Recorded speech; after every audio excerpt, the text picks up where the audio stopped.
Hello, ladies and gentlemen, and welcome to the 4th anniversary of me being in Wintersun's live stream. How is everybody doing, and how is everything happening? Well, today is quite an interesting and exciting day for me because it's exactly been about not about it's been 4 years that I was announced as a second guitar player for Wintersun, and it's been a crazy ride. It's like, 4 years have passed by. It just doesn't seem like it. It just feels like yesterday, and it's um it's just damn awesome. So definitely welcome, and you're more than welcome to ask me any questions.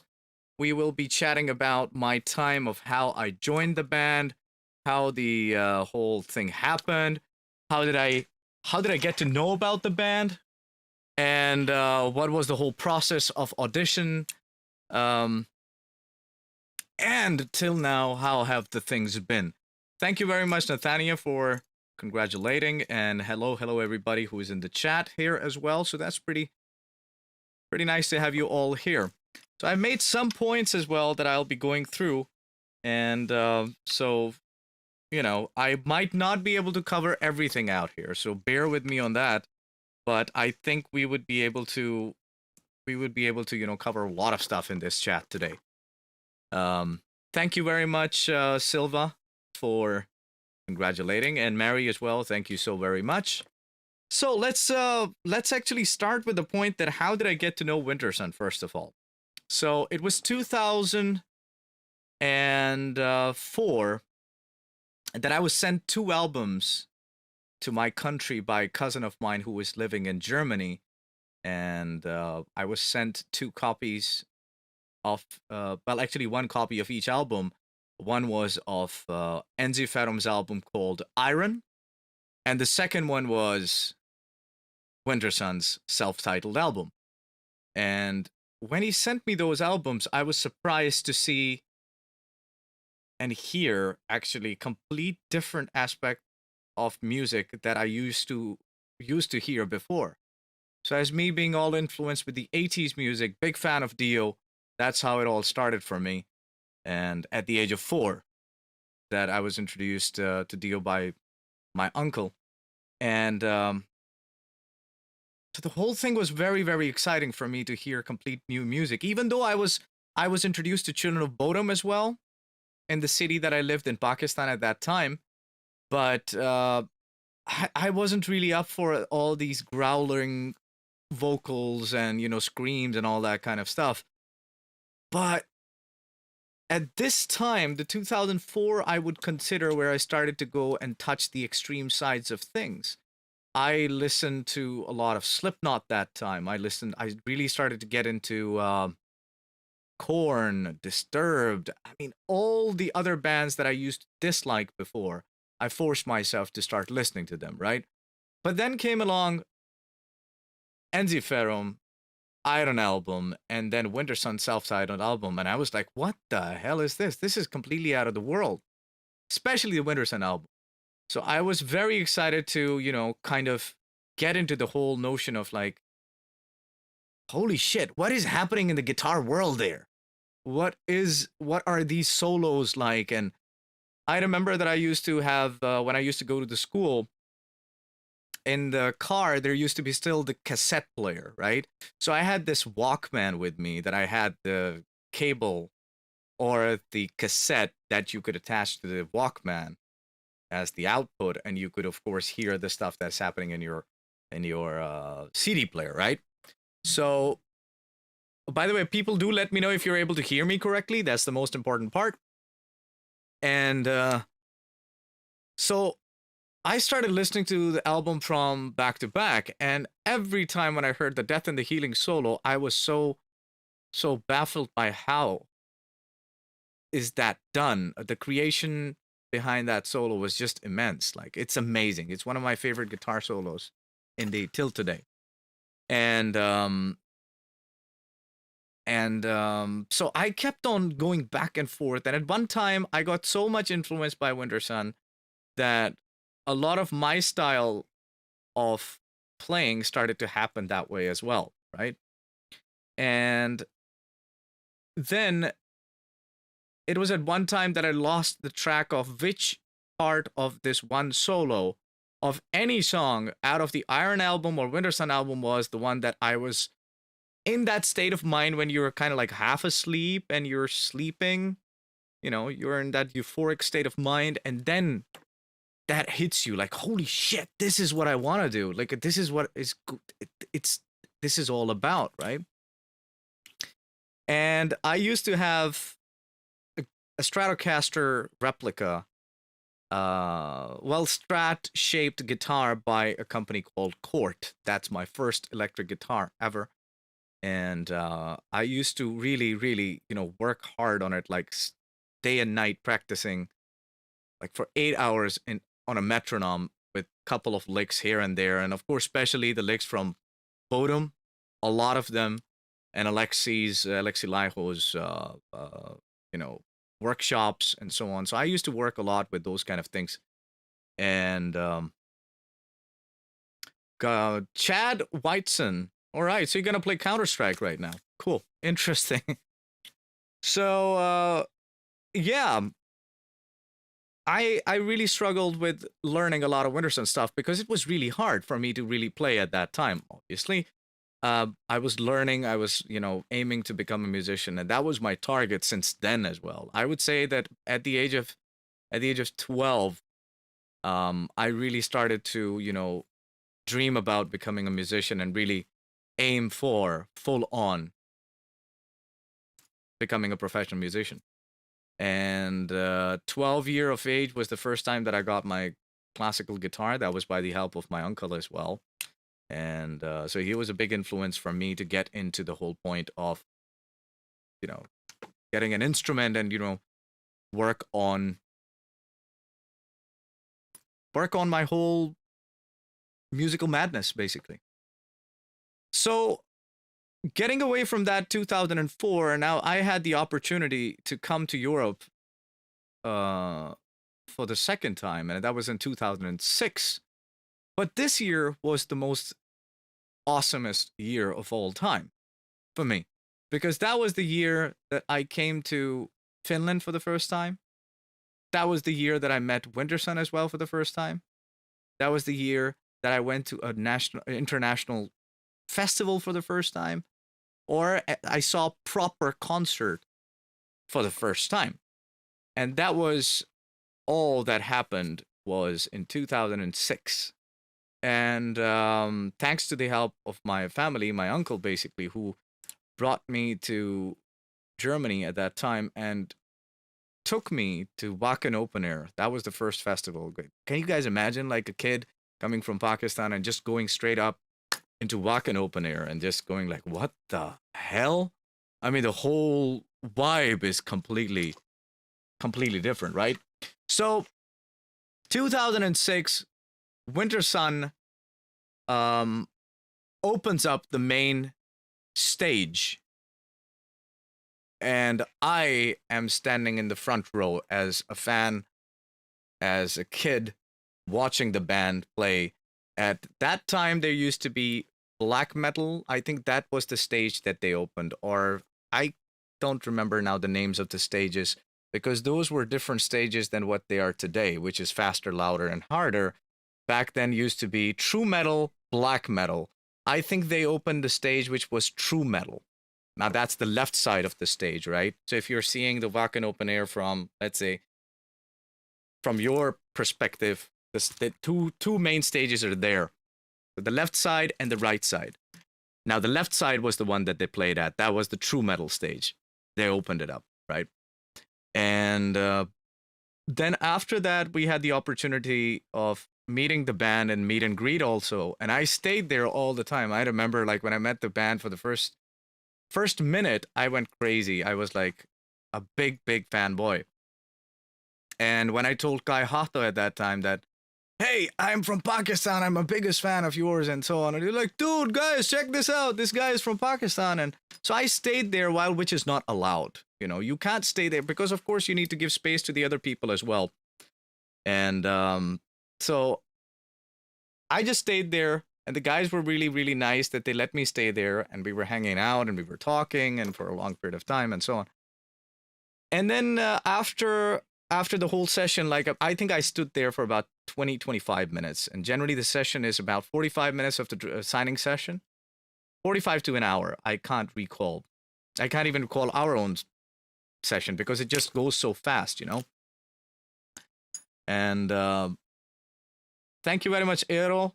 Thank you, Fab Rice, as well, for being in the chat. And thank you for all of you to be in the chat as well. By the way, of course, this video is going to stay afterwards on the YouTube as well, so you guys can rewatch it. And of course, can read the chat also. And do write some questions if you guys have along the way, so I'll try my best to answer as much as I can, because I'm talking about different things as well. So, right. After Wacken Open Air, that was crazy, because Wacken Open Air, I did get to see Children of Bodom as well. I was a big fan of Children of Bodom at that time too. And unfortunately, we did not meet Alexei and Roope Latvala at the meet and greet, because they had a mix-up of schedules and they had something to do with their own VIP, like, you know, fan club meeting in the VIP backstage or at some access area or something like that. So that was a different thing. So Alexei and Roope did not make it to the signing session. But I met Jaska, Janne, and Henka. Now, the funny bit of that was, has your arm recovered from the accident 2 years ago? Thank you very much, Saku, for asking. Yes, it has. And I, of course, have been playing and streaming online and, of course, doing a couple of shows afterwards as well. So all is good. It was this shoulder and everything is fine. So I met Henka and I cried meeting Henka. I remember that. Like, I asked him, can he please give me his email address? I would love to stay in touch with him. And maybe one day, you know, I would meet them again, and I would really, really be happy if he gives me his email address. And he saw a kid who was 16 years old, you know, crying.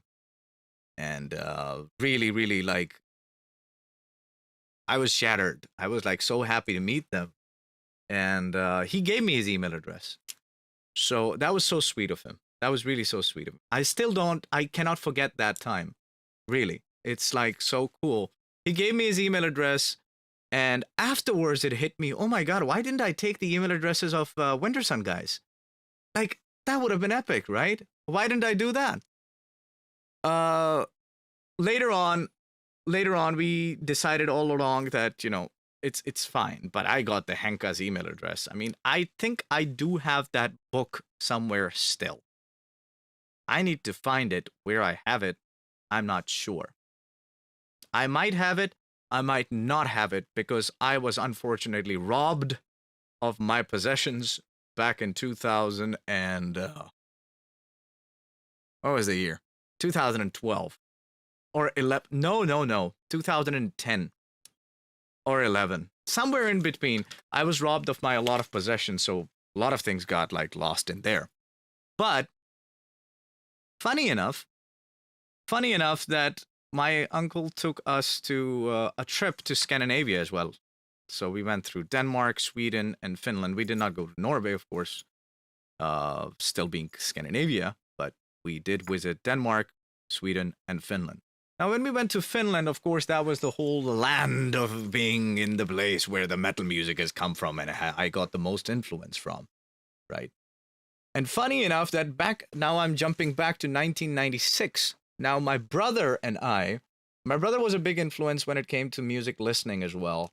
And he introduced me to great music. And we used to actually go to sleep while putting Hymns albums on while sleeping in the cassette player, the stereo cassette player, you know.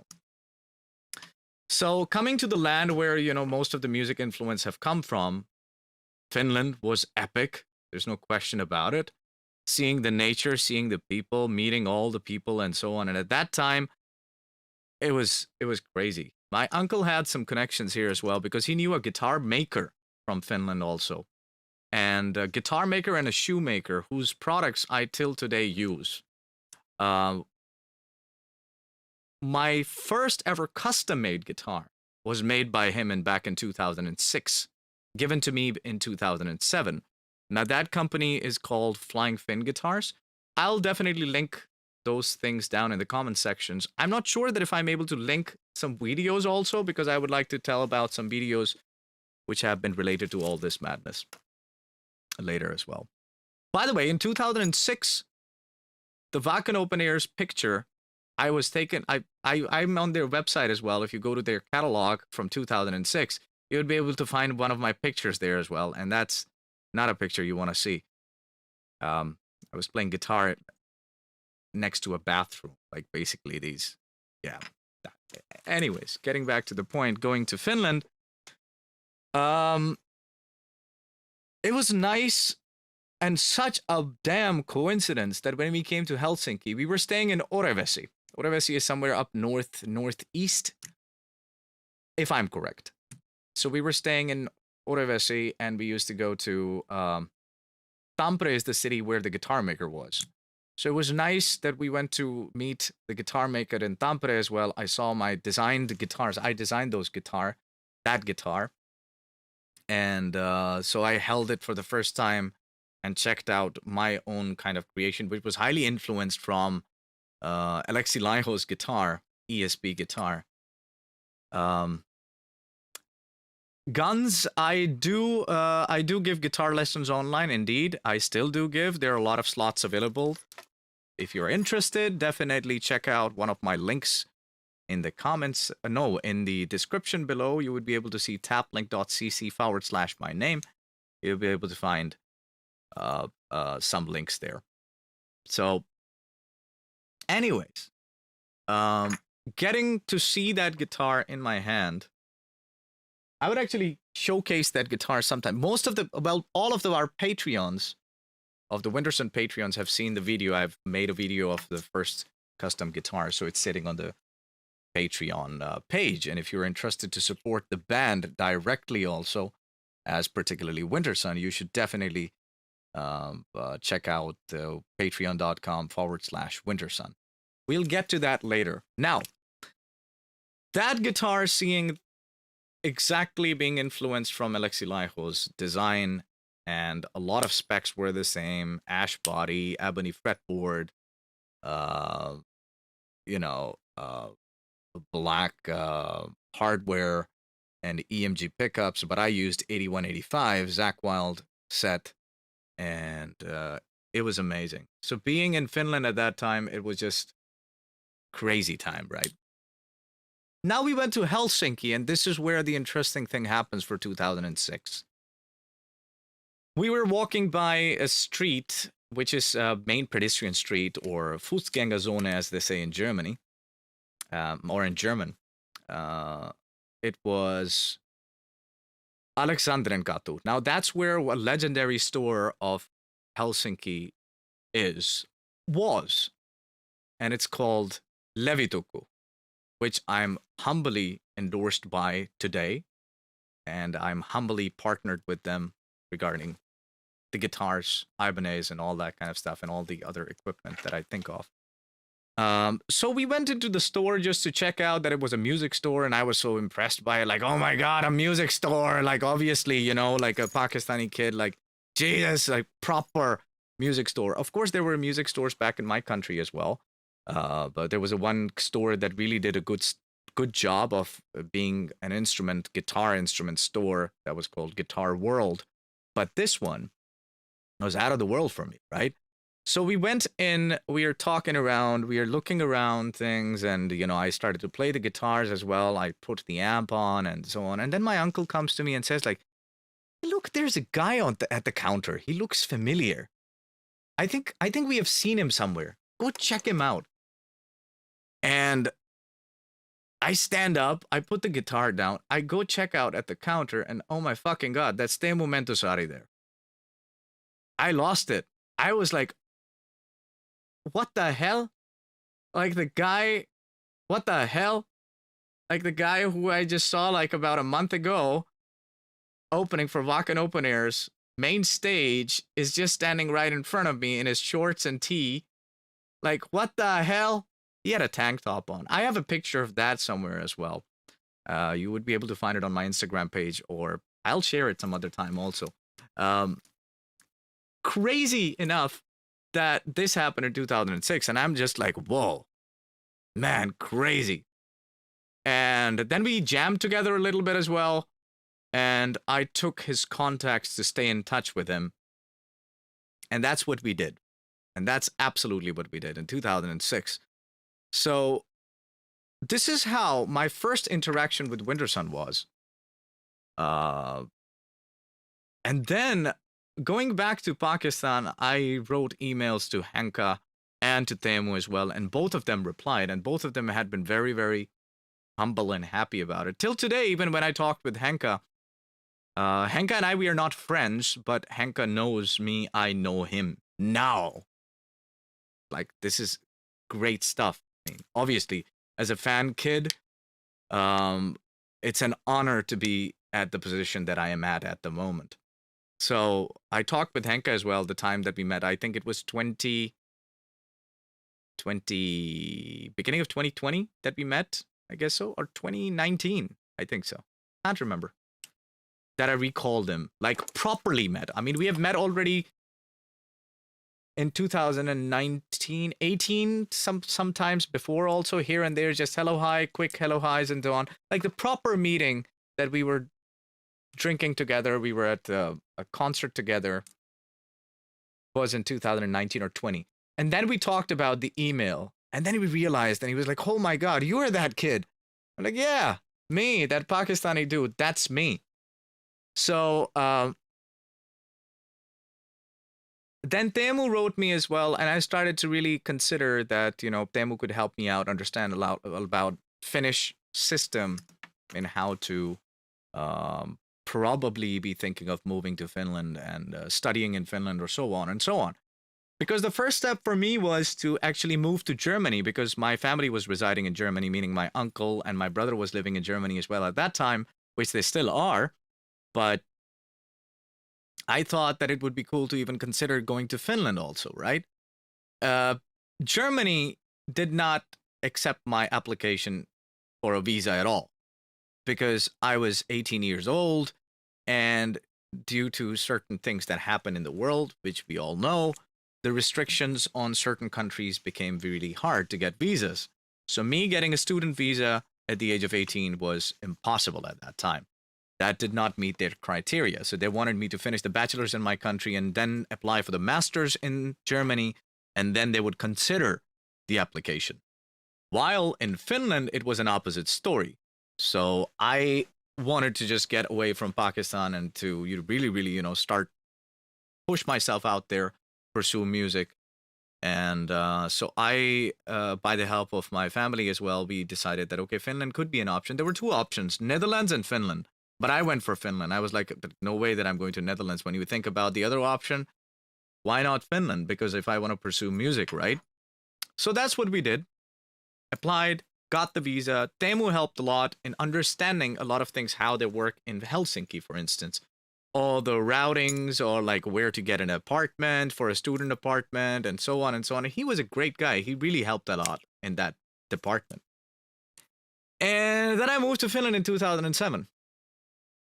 That was it. November 21st, I think so, was 2007 that I came to Finland. And then I just started to, you know, work on things. And 2007 was another year as well of struggle and a lot of things that were happening. And then January 2008, beginning of January 2008, somewhere around in January, end of January, sorry. I asked Temu if he's able to help me out to look into finding a band in Finland and how does it work around here. So actually he was kind enough to tell me about a website called musikoiden.net. And we had the opportunity to sit down together and look at certain bands. We checked out certain bands. He showed me a couple of music here and there. And we decided, okay, which are the bands that I like? And then I liked a couple of bands. And one of them at the top of all the list was a band called Killerkachina, which I actually recently shared the video, shared the post on my Facebook from about 10 years ago, right?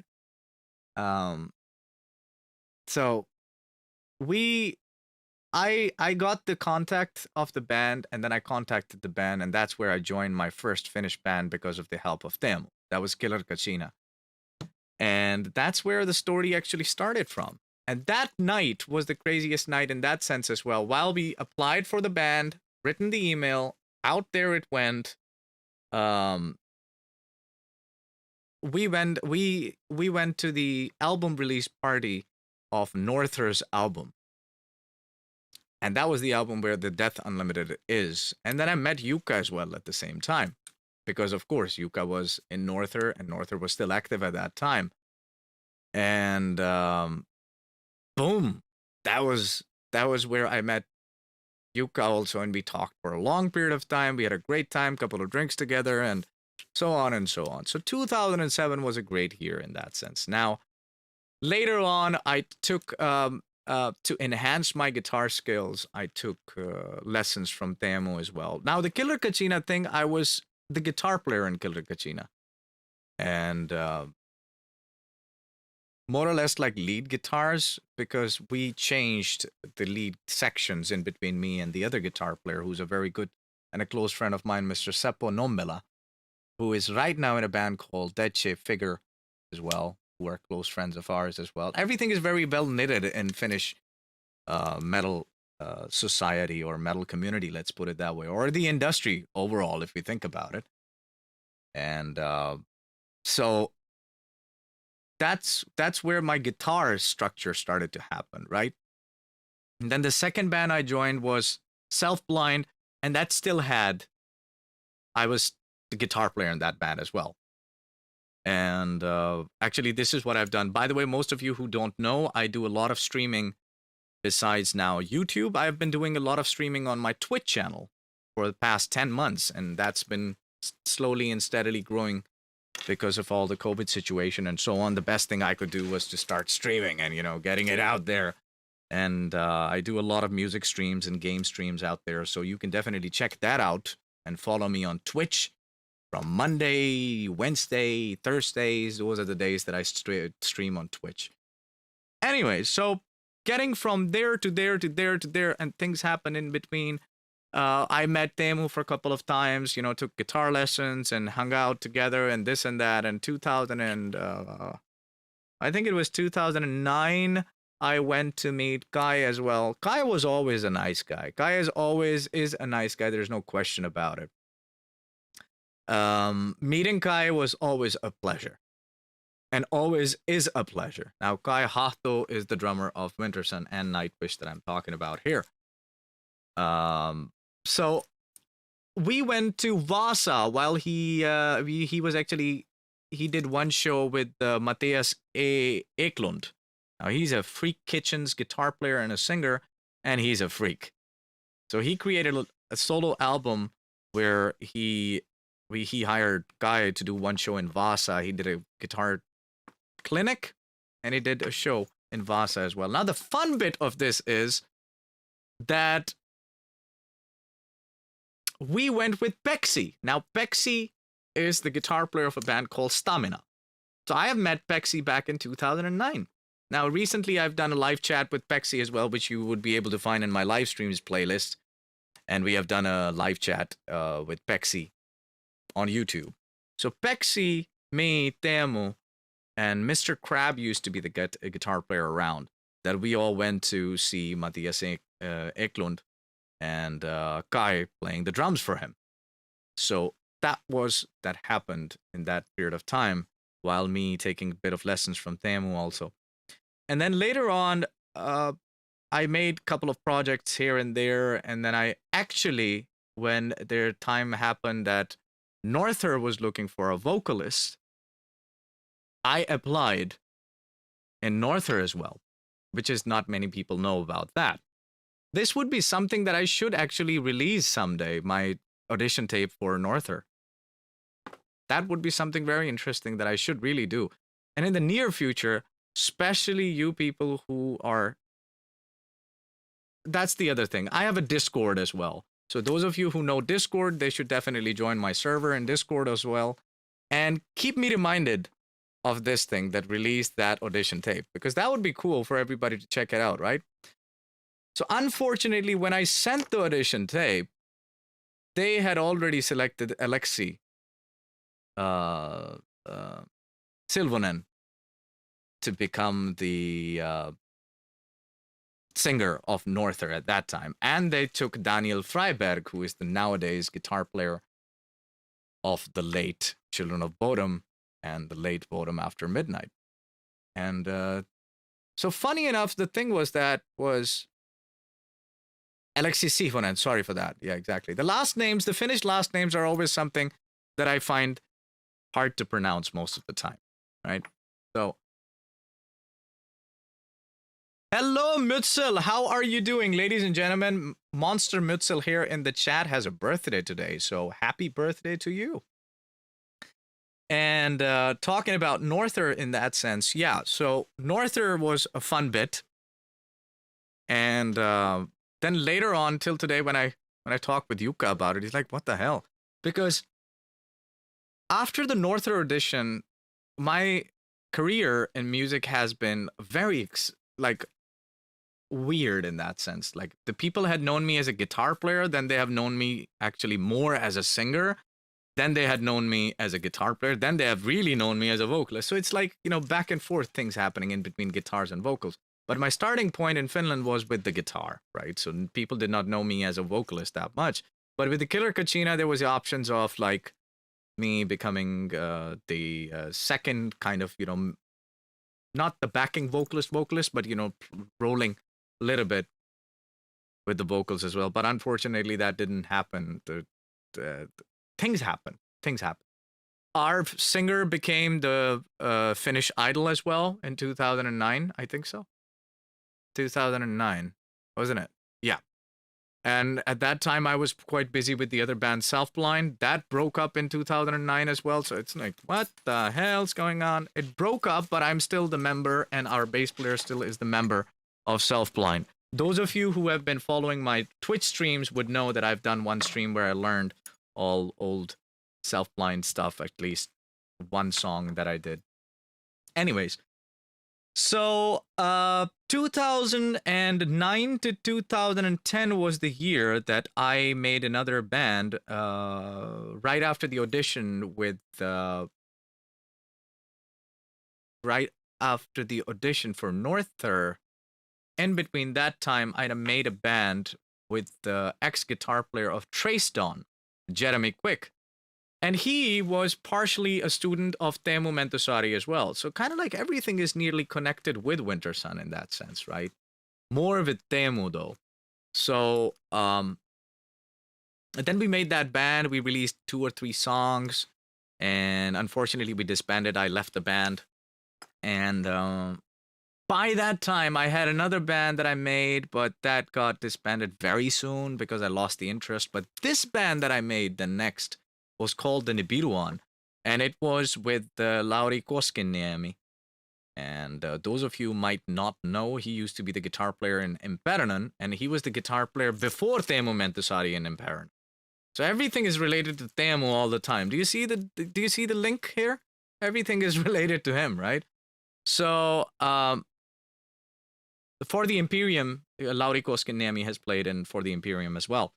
And we made this band called the Nibiruan, and we had the other guitar player of Amoral, as particularly another Finnish band, and Alexis Sihonen played in Imperanen as well. Correct, syndicated, exactly. So it's everything is mixed up, mushed up, right?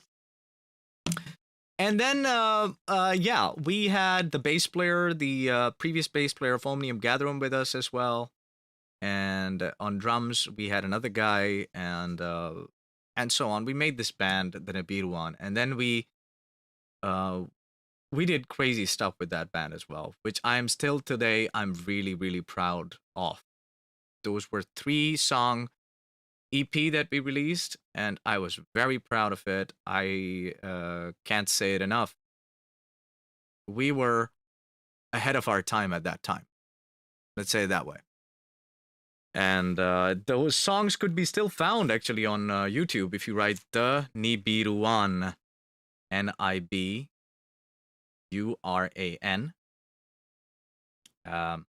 You're able to find it. And We got the demo of the month in Metal Hammer, Germany as well, which I still have that magazine somewhere. So that was like, wow, a kid like this, like, wow.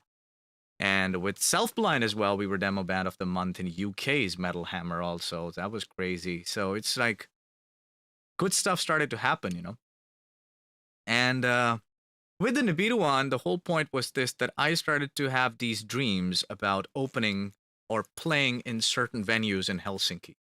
Now, the first venue that we aimed for, and I was adamant about, because this is where I met Yari as well on the same gig. Okay, Yari and I, we have met a couple of times before as well, but we were never really friends, but we knew each other and we had been talking to each other here and there. And, you know, we were like, hey, hello, hi, you know, the fan and so on. Like, but Yari had always kept himself restricted. Like, he doesn't open up with the people that easily and that quickly. It took time to get to know him. So what happened was that at that gig, it was the Nibiruan band. We went to see the band called the Textures. Textures is an amazing band, was an amazing band from Netherlands. And Netherlands meaning the Holland. For those of you who don't know what Netherlands is, or Netherland, not Neverland, Netherland. And we went there and I met Yari also. So we saw that gig. And unfortunately, I was a bit late to the gig. And we made a promise, me and Lauri, at that night, we made a promise standing there at the bar that within a year's time, we will play in this venue. No matter what, we will play in this venue within a year's time. Guess what happened? Within a year's time, exactly within a year's time, like few days before a year, like the whole year calculation is there, we were opening for a band called Kiwas, and we opened for their album release party of the album Aftermath. And that's how it happened. That's how I got to know Kiwas as well, which I ended up later becoming the singer for 2.5 years. And then my career kind of like took a little bit of a different shift, because I left the Nibiru one and I joined Kiwas. And then I left Kiwas after 2.5 years. And that time, let's get back to 2008 now. By the time I was in Self-Blind, and Self-Blind was getting disbanded, not really disbanded, but our main songwriter, the mastermind of the band, left the band, and it was me left with the drummer and the bass player. Now the drummer left as well. He had no more interest as well. He had other life to live and so on. But in 2008, I had another band that I was interested in, and I was applying for to try out becoming a vocalist for, which was called Damnation Plan. And we trialed and error with one of the songs, which was Ashes, was the first song that we worked on. And at the same time, we worked on The Unknown Presence from the first album of Damnation Plan. Now, officially, I joined the band in 2012. I was a hired gun back before to do just an album. And then we recorded the album, but in 2012, because of the Kiwas drama facade, whatever you want to call it, I decided that, okay, I'm out. And Damnation Plan offered the fact of me joining permanently as a vocalist. And I said yes to it. So that was the time that officially 2012, we released the album, the first album, Awakening, and joined the band. So this is where I was only in one band for a certain period of time.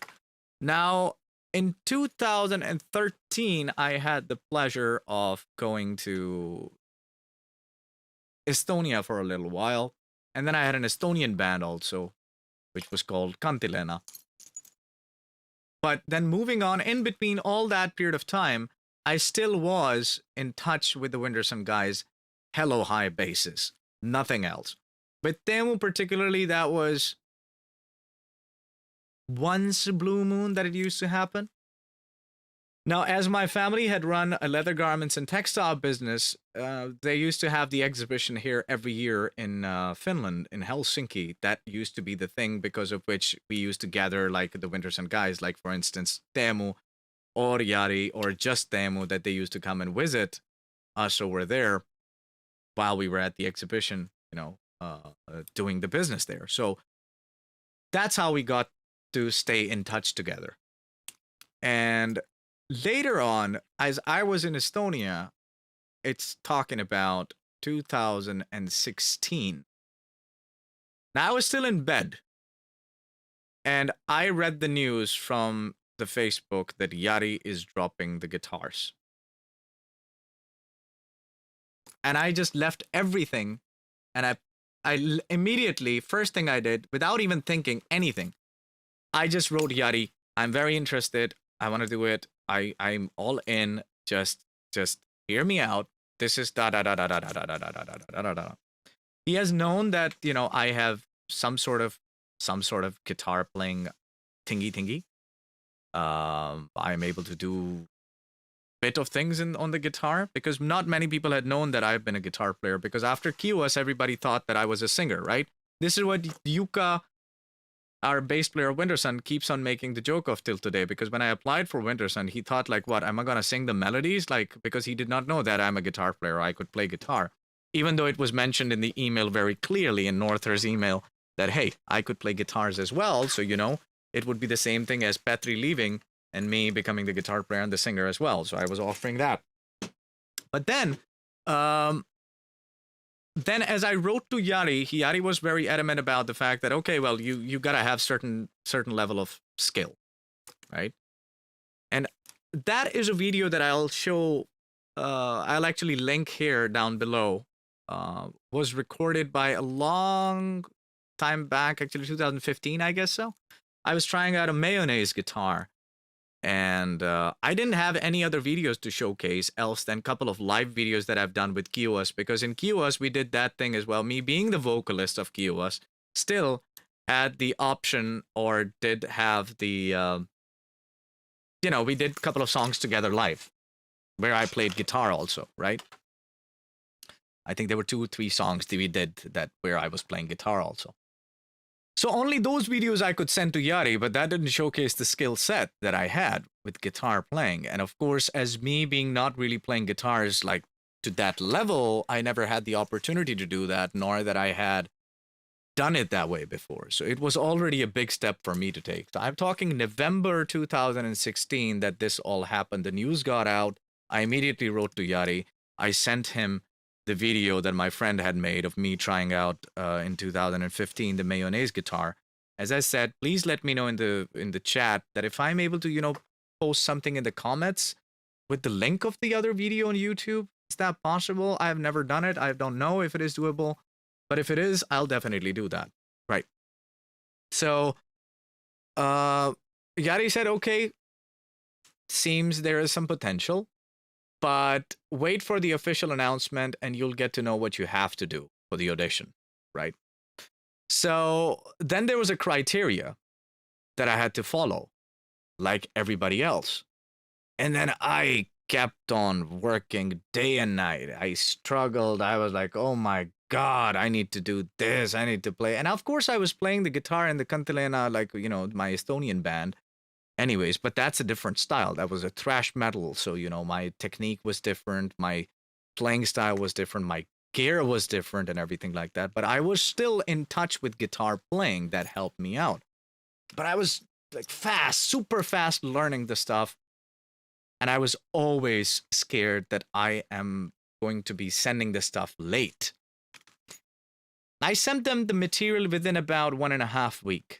There were 4 songs, 4 different riffs, I think. And then you had to do this is record a video of you on a click without any backing tracks. The click should be heard and your guitar playing should be clear and clear. And on top of that, I gave them 2 of the solos that I did, and just showcasing certain techniques that I have, or certain playing what is the word? Like the capabilities, right? That what am I capable of? And then, and two of the riffs that I improvised all the way on. The guitars that I used in that one was Epiphone's Hetfield reissue of '94 with EMG 8185 and Charvel guitar that I've had. So those were the two guitars I used in that video, which could be seen on Wintersun Yadi's YouTube page. If you want to go check that out as well. So, but I have them on my page also, but I haven't released it through my page. So I unlisted them, I uploaded them on YouTube, I unlisted them and sent them immediately to Wintersun guys, and I was afraid that I'm late. Till later I came to know I was the first one sending them the videos. Which was interesting. I mean, they gave a month of time, but I said like, no, I need to get it done like immediately. Then I told Yari as well in December that, hey, we need to meet up because I was flying to Germany to visit my family before the Christmas time, and then we had some business to take care of regarding the leather garments and textiles. So all those things considered, I had to leave Finland very, very shortly. So I was emphasizing on the whole thing that, hey, let's get to meet each other, let's meet and let's talk and let's do this and that and this and that. So we did that. Me and Yari went to Levituku, which is funny. Levituku, talking about the same music store actually, is where Janne still works till today. We were just talking about a week ago when I went there to grab some guitar strings and some picks. We were still joking about the fact that it was 2006, 15 years ago, that I came to that store as a kid, as like a 16-year-old kid, jumpy, woohoo, and going nuts about meeting Teemu. And today is the day that, I go there as in a very honorable state, and I am so privileged to be part of that team, as being endorsed by the store. It's amazing. It can bring tears to my eyes, but that's just amazing. It's like a dream come true kind of a venture. Not everybody gets to do that. But one thing is for sure, hard work pays off. No matter what you do, hard work fucking pays off. But hard work executed smartly. Very important. Very important. Executed smartly. Very important. So me and Yari went to the store and we played a couple of stuff, checked out a couple of licks, and he showed me what of the things that I was playing a little bit wrong and what could have been a little bit different and so on. We talked about technique and this and that. It took hell a lot out of me to learn those riffs and songs, man. I am not shitting with you guys. It was insane. It was crazy. It was crazy. I'm saying it again. The first session, the whole point was to learn those 4 riffs and send them a video recorded of that on a click and send it to them. Then the second one was to learn the whole Sons of Winter and Stars song completely. That killed me. That killed me. And that was a tough song. That is the song, really, was a tough one. Still is at some times, because I haven't played guitar since about properly, like practicing, sitting down and playing the Wintersun music since about a year now. Year and a half. No, a year. A year, because we played in 70,000 tons of metal last year's January. Amazing, right? Amazing. So now, considering that, right afterwards, we went to the birthday party of Mahi, the guitar player of Ensiferum. So we had a great night that night, and we talked about what are my ambitions and what do I see myself doing. Devorn, thank you so much for joining the chat, and thank you for the wishes. Thank you. So that night, Joel, it's called the killer riff, not the speed riff. The killer riff. So we we got pretty tipsy that night, and the next day, I think next day or yeah, the day after, or I think the next day, I had a flight to Germany. Actually, yes, next day I had a flight to Germany. Oof, that was heavy. But we had a great time, great discussions, and then we decided on that they'll let me know how the things are, and then there was the final audition that were to happen as well. And for that, I had to fly back to Finland, right? And that was where they had decided on a couple of guys. Like, I think there were three of us, and that we would come in and play the Sons of Winter and Star live. We would come in and play Sons of Winter and Stars completely live while being recorded, while being filmed as well. So before that, there was another session as well. Those guys wanted to have a professional meeting. So we went to Sonic Pump Studios, and Yuka was in on the screen, like on the monitor screen, because he was not physically present. Teemu, Yari, and then we were sitting in the room, and all of a sudden we start talking about different, techniques and so on. They shoved the guitar in my hand. I'm like, what the hell? Not even my guitar. Like, how do I play it? We started playing. They put the music on. I'm like, okay, what the hell? What the hell? And then with all that being done, then the final step was taken, which was about that, hey, okay, we have chosen out of all the guys, you are the guys, and now we want you to come into the studio and practice this, and we would like to record this and get this done ASAP. But I had to rush with everything, unfortunately, because my family's business had some duties that I had to take care of regarding that. And everything was being rushed. Everything was being super rushed that, hey, no, we want the dates to be a little bit earlier than what you were expecting. And then Teemu kept on telling me, are you sure you're able to do it in this period of time? I was like, dude, I don't have any other option. I have to do it. Otherwise, I would not be able to come and do the recording, which I definitely want to do on the date that you guys are suggesting, because it would be impossible for me to do it. So please give me a slack and just definitely just make the date a little earlier. Now, I was scared at the same time because the time was less, and I had to learn that song and get that song like on beat, on time, on grid, every time. That was great, a scary bit, right? Luckily got that done, talked with the guys. Guys were super professional. Hello, hi, got recording done. Out they went for their lunch. Bye-bye, we'll stay in touch. Flip off I went.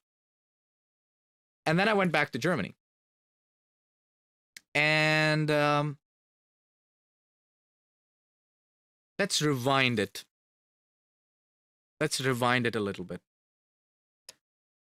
First meeting, November, December, I went to Pakistan. Actually, I went to Pakistan. And I had to fly back immediately from Pakistan because I was selected. That's what happened. I rebooked my flight from Pakistan. How could I forget that?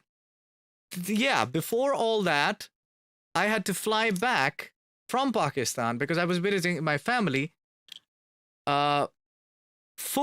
Flew back in because I was selected, and I said, oh my God, okay, I need to really get this done. And then the Germany thing happened as well. So I flew back and forth just to get elected in Wintersun, or selected in Wintersun, from different countries. That's the story. I don't know if I've mentioned that anywhere before, actually. I need to go back through emails and check out like what was the time that it all happened. But that being done, I'm in Germany. Now there was an exhibition happening in Holland that we went to build up the sales stand at. And then I had a meeting with the Wintersun guys because they said, hey, can we have a Skype meeting? And that we used Skype at that time. Things have changed. So we had a Skype meeting, and the guys tell me that, that we discussed about things. We talked about other things. We talked about QS as well. What happened in between QS and me? Why did I leave? Or what was the whole drama and so on. So all these, background checks were happening. And then eventually the guys said it in Finnish, yo, yo, yo. 3 yeses. Kyllä, yo, something like that. And I'm just there like, uh-huh. Okay. All right. Cool. Thank you. All right. Cool. All right. I was blank. I had no idea. I had no idea because we were talking about other business things as well. We were like, discussing about this, that. We were a lot of discussions happening, and I had no idea what the fuck. Like, am I even selected or what? Like, yeah, yes, no, yes, yeah. And I was like, okay, yeah, cool, all right, cool. We ended the phone, and I'm still in shock. I'm still like, okay, so it really happened. It did happen, right? Yeah, it did. No, it did happen. And then I wrote the guys after an hour or two, like, I'm beyond words, guys. Like, thank you very much for selecting me. I mean, like, I don't know what to say. I didn't know what to say at that time, so I was like, holy damn, Jesus, bazungas, whatever you want to call it. And till today, yeah, Yuka laughs about that as well. He was confused. He was like, what the hell was up with you? What were you thinking? Like, we were like, what the fuck? Is this guy even, like, like, ready? Like, is he really excited about being in the band? Is he, like, all right with being in the band? Or, like, what happened? Like, did we say something wrong? Right? And so on. So, right. And then all that happened was great stuff. Just amazing stuff right after that. It's like all the way I was like in awe that this really happened. As a kid coming from Pakistan, being a fan of the band since 2004, jumping in front row in Wacken Open Air 2006, I have become the band member in 2017. Amazing. So this is how the whole chapter kind of, began and all happened. And after that, it's history. After that, it's just like going on the first show. Like, the first show was in Sweden Rock. I still remember that. I sucked balls. Damn. The band with 5-piece band, it was difficult. We did not like, I think it was all difficult for us as well. Like, new scenario, like, the Wintersun band as particularly hasn't played for a longer period of time. And then we are like, being on the stage and getting to do all these things as well. It was just crazy. And I still remember that when in Sweden Rock, we were playing, and at the same time, Aerosmith was playing at the main stage. So we were playing at the Sweden Rock happens like this. This is the main stage. Then the other stage is here. And another stage is here. So there are one main stage, 2 semi-main stages, and we were at the further end of the other stage, right? So we were like, hold on a second. So yeah. So this is what happened. And I recall that, not that my, in-ears were leaking or something like that, but I was still thinking about the fact, like, holy shit, Aerosmith is playing there. I turn around, I'm on stage with Wintersun. What the fuck is going on? So I was baffled by the whole experience at that time, that this is for real. This is really happening. I'm in for good. This is crazy. This is definitely crazy. Right. So apparently that was the first gig, and after that things started to happen better. Like I got a bit more confidence on the stage as well. Then we did the Finnish shows, we did the Finnish festival shows, we did a couple of shows around here and there. And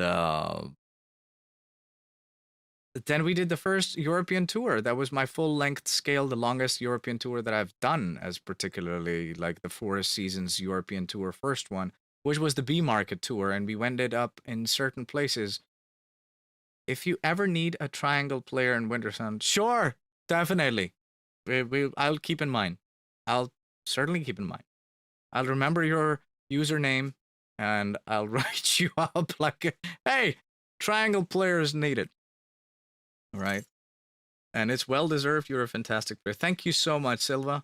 Thank you. Thank you. Right. Yeah, afterwards, it's been a joyride ever since. It's been so many stories regarding the whole stuff around, and it's all the crazy part of things that you never can think of had been happening since then.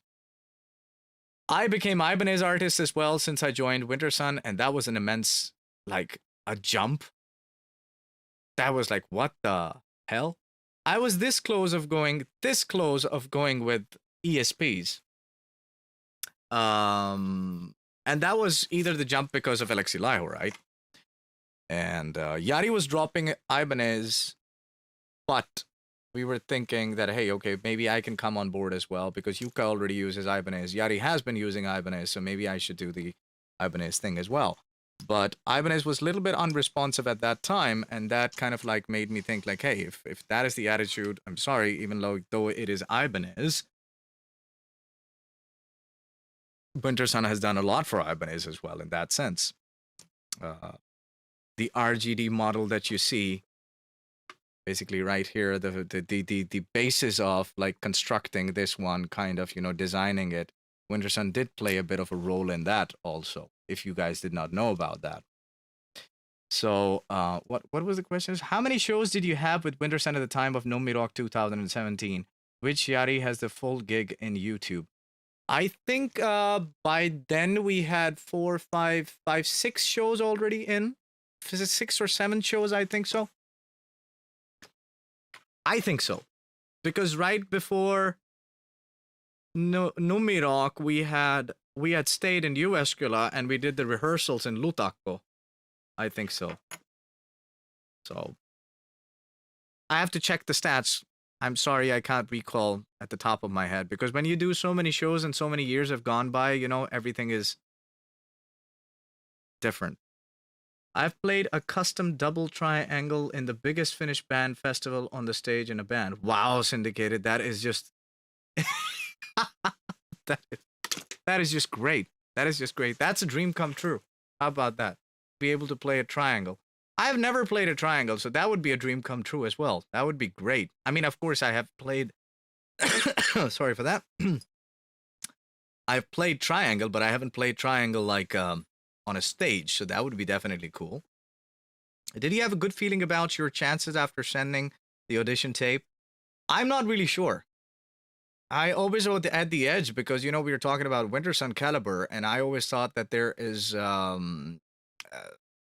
there's going to be a hell lot of people who are going to be better than me, and certainly who I still believe could be and would be better than me. But my own personal attitude was, go for it. No stopping you.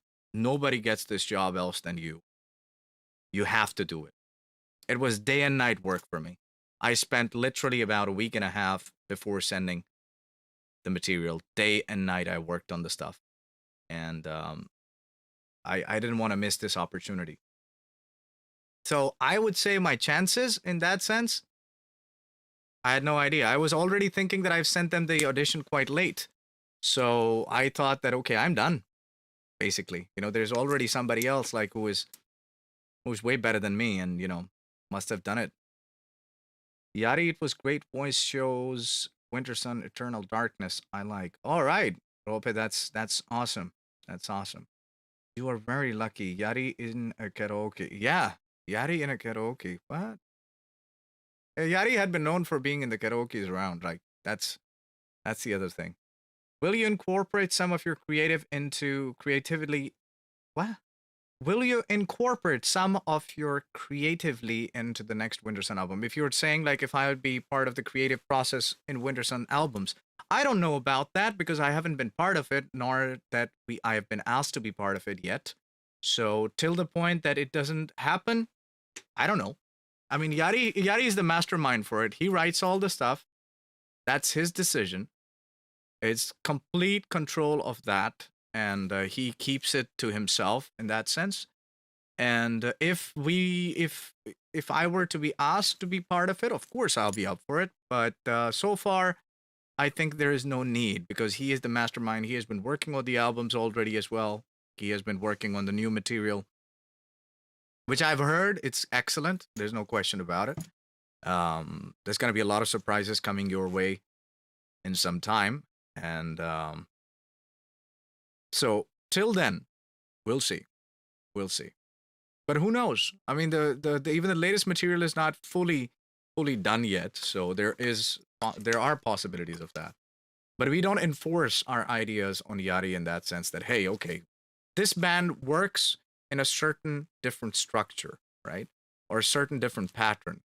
So it's not like a complete collective process by each and every one of us. It's Yari who starts it all, and when he feels and sees fit of others being part of it, then he asks, and then you become part of it or not.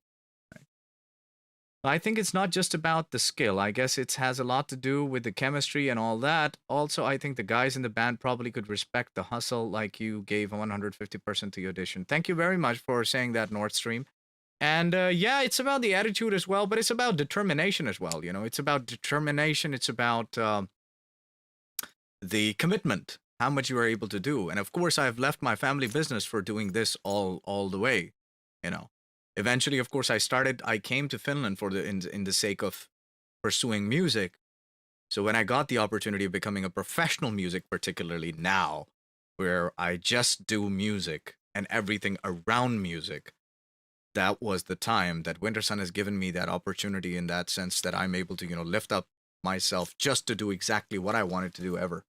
So yeah, that's part of commitment and determination. Do you think you could be able to play the Yari solos if Teemu didn't want to play them? You have an amazing technique. Well, if it comes to it, yeah, sure. If it comes to it. Right now, there's no need for it, so I don't do it. Trust me, if you set your mind to it, anybody can do it. It's about setting your mind to it. And your inner self, you need to hear a lot. What is that you really want? I mean, of course, if I start saying like, can I play Kai Hato's drums? I would be able to play it, but then give me 15 years. I mean, I have to start doing, I have to drop everything else and just be determined to do that. But that's not my determination, you know?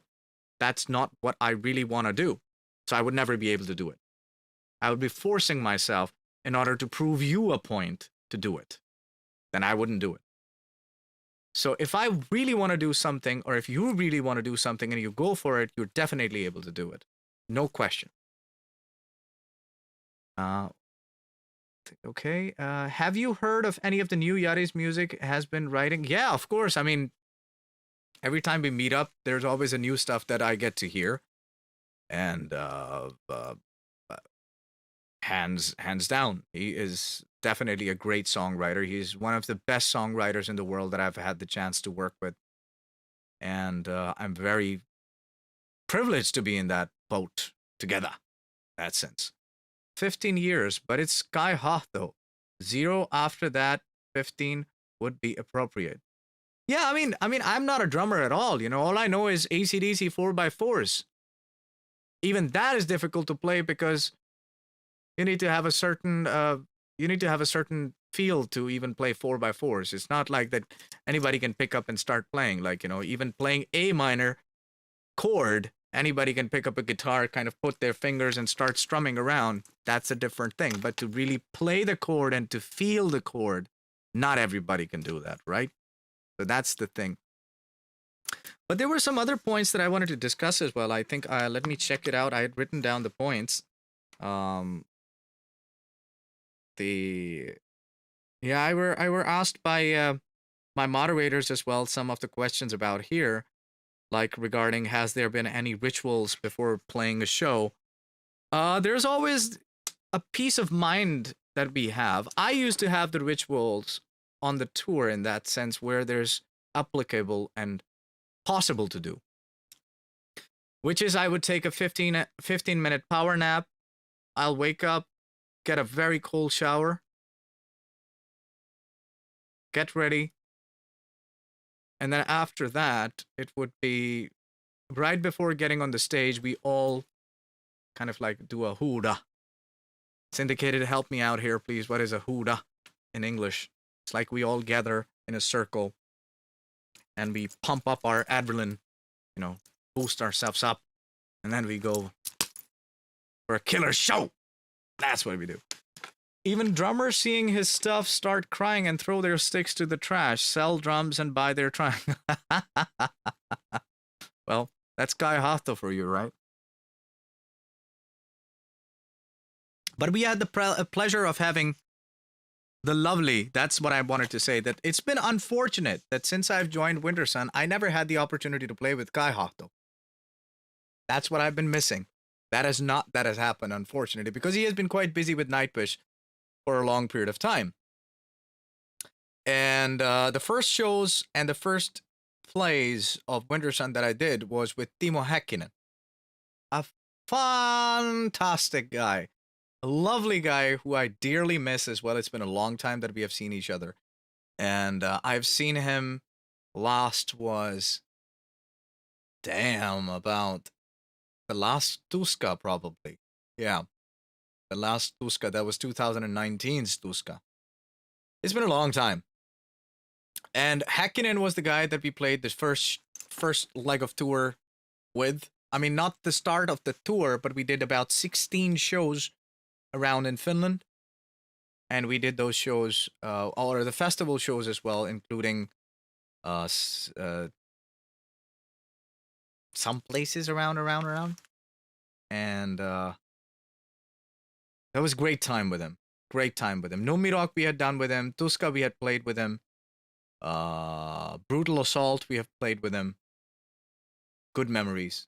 Great memories. Vagas Open Air we have played with him. That's where we met the Arch Enemy guys as well. That tour was another dream come true. I've been a fan of Arch Enemy in that sense as well for a long period of time. Because that's like, if you consider like the genre that Arch Enemy sits in, that's like the version of the extreme metal, Judas Priest version of the extreme metal. The way they kind of like fit in. That's my way of saying how Arch Enemy is. It was great to be able to, tour with them. That was absolutely a dream come true. And you love Andy? Andy who? There are many Andys I know. I have the Socks of Doom. All right. Right. So, getting back to that point about the ritual, yeah, that's the kind of ritual we do. And then there used to be a ritual with me and Hakkinen as well. We used to have a lot of fun times regarding that, and certain things I can't say about it here, obviously, Too much public informaciones. But then starting from Summer Breeze was the first show that we did with Rolf Pilve. 30,000 people. Rolf Pilve, the drummer of Stratovarius, and my other band, which is True Cult Club, joins in with us, plays in front of 30,000 people, his first show with Wintersun. Bam! First time we were playing Eternal Darkness as well. That was one heck of a show. It was cold, freaking muddy, filthy. Bodom was right one band before us. Like right before us was Creator. I think so. No. The Creator was after us. Creator was after us. Sorry for that. Bodom was before us. And Bodom had to cut off their set because it was thunderstorm and they had to cut off their set. It was like crazy lightning and this and that and German festival time, you know? And so Rolf got in, and Rolf then joined with us through the rest of the tour around a couple of shows that he did, and then he could now do a couple of other shows around in Finland, and that's where Heikki Sari came in. So I've worked with 3 different drummers along the way with Wintersun, and all 3 phenomenal drummers, man. It's like, it's absolute joy, pleasure to be able to, you know, be in that realm with these guys, like with this amount of musical talent. It's insane. It's insane. It's like, I'm blessed in that sense. I got world-class players to be hanging out with. I've got world-class players to be playing with, to learn from. And there's hell a lot to learn. There's a never-ending journey of learning, you know. I was expecting new song teasers or something. Just came on board. Anything yet, guys? It's about my 4th year anniversary that we are celebrating, so definitely nothing to do with new music here. But we are celebrating my 4 years being in Wintersun, and that's what we are discussing, talking about different things, different, you know, stories around here and there, and this and that, and stuff like that. But welcome in. You should Zoom with Timo. You miss him. Sorry, what? All right. So,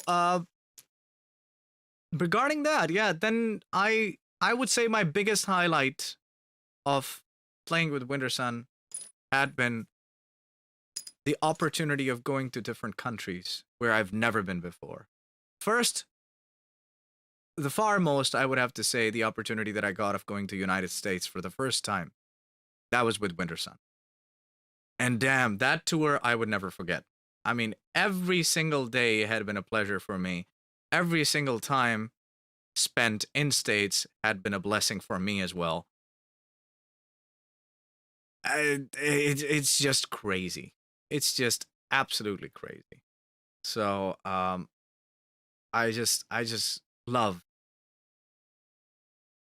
touring.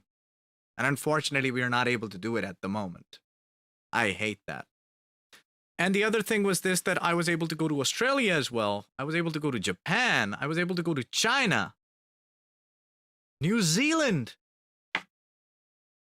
I mean, where else do you get that opportunity? I went to Ukraine, Belarus, Romania,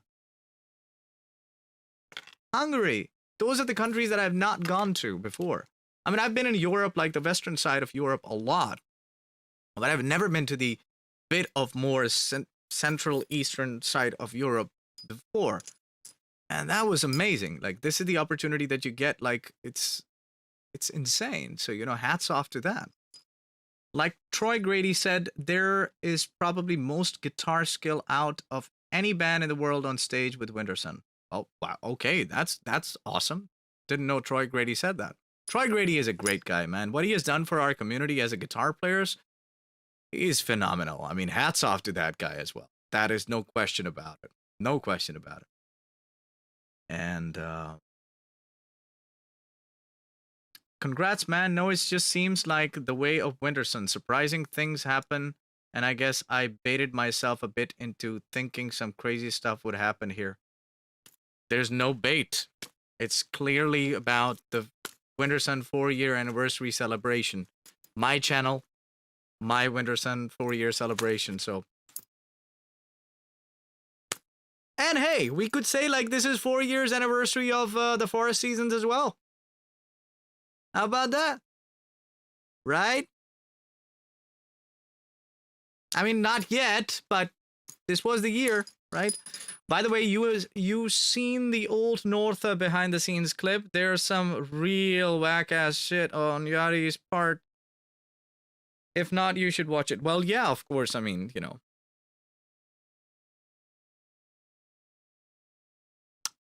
I don't need to see that stuff. I'm in the band. I mean, trust me, we do things and see things that you guys have no idea about. Let's put it that way. So, I have enough entertainment while touring around that there's no point for me to, if you know what I mean. Right. Oh, by the way, people who are new to everything around here regarding the live streaming, one of the most important things that I wanted to tell you guys is that you can follow me on my Twitch channel as well, because I do a lot of music streams and a lot of gaming streams, because I love to play games, and I don't consider myself as a gamer, professional gamer, but I've become one because of Twitch. So you guys should definitely give me a follow and keep yourself updated on Mondays, Wednesdays, and Thursdays, 8 p.m. EESTs or EET on the Twitch channel. Now, this would change in the future time, probably. But for now, these are the schedules. And because the video will stay here, so whoever watches this, I don't know, about after 20 years, you know, I don't know, maybe the things would be different then. But we'll see, indeed. What games do you enjoy the most? Well, nowadays I've been a big fan of a game called Valheim, and that's due to the moderator, one of the moderators of my Twitch channel and the YouTube channel here as well, which you would see him writing this Syndicated 85. He hooked me up to the game called Valheim, so I've been really into that a lot. Besides that, I've played a lot of Witcher 3, one of my top favorite games of all times. I'm a lot into the strategical games, first-person shooter as well, like Call of Duty, Warzone. I've been playing sometimes, and I've played the zombies of Call of Duty as well. And yeah, games like that. And then I have a very good collaboration with a company called Game Development World Championship, which is based in Finland, and it's about the largest, game developers contest in the world that happens. And I have a collaboration with them that they provide me certain games, and I test them and I try them out. And tomorrow I'll be doing that as well, one of the games that I'll test on my Twitch channel. So that'd be great if you guys definitely step by sometimes if you're gamers and you want to get yourself updated with all the things that I do and what I've been doing with the live streams and all that kind of stuff. Musical stuff as well from my side would be great for you guys to check out the Twitch. And then I have a Discord server as well that you guys can definitely join. In the chat, you would see a link. And if not, in the description below, if you click on the taplink.cc/my name, you would find all the necessary links there. And in time, it would keep on getting updated regarding all that. And you guys are able to join there. So Discord is something where I keep myself nowadays quite active regarding the news of anything happening in my career. Instagram is yes and no and so on. I've been getting slightly fed up with Instagram as well. Facebook I've been fed up with since a long time ago. But I've been getting into the whole point of YouTube, streaming, videos, Twitch streaming. So things like that. But getting back to the Wintersun stuff, guys, I mean, like it's been crazy for me to be part of all this, and of course, playing in the last show that we played on 70K Tons of Metal, that was insane. That was insane. And me being able to play with Michael Schenker, that I was able to sing with Michael Schenker. That's like, what the hell? And that's all due to the opportunity of being in Wintersun, Because of Wintersun, we went to 70K, and as the All-Star Jam happens there, it's like, wow. Can you talk a little bit about your opinion on the Forest Seasons? Every time I listen to it, I enjoy it more than previous, and believe me, I've heard it many times. What would you like to know? My opinion on the album is, it's a great album. There's no question about it. I love songwriting of Jari all the way, anytime. He's a phenomenal songwriter.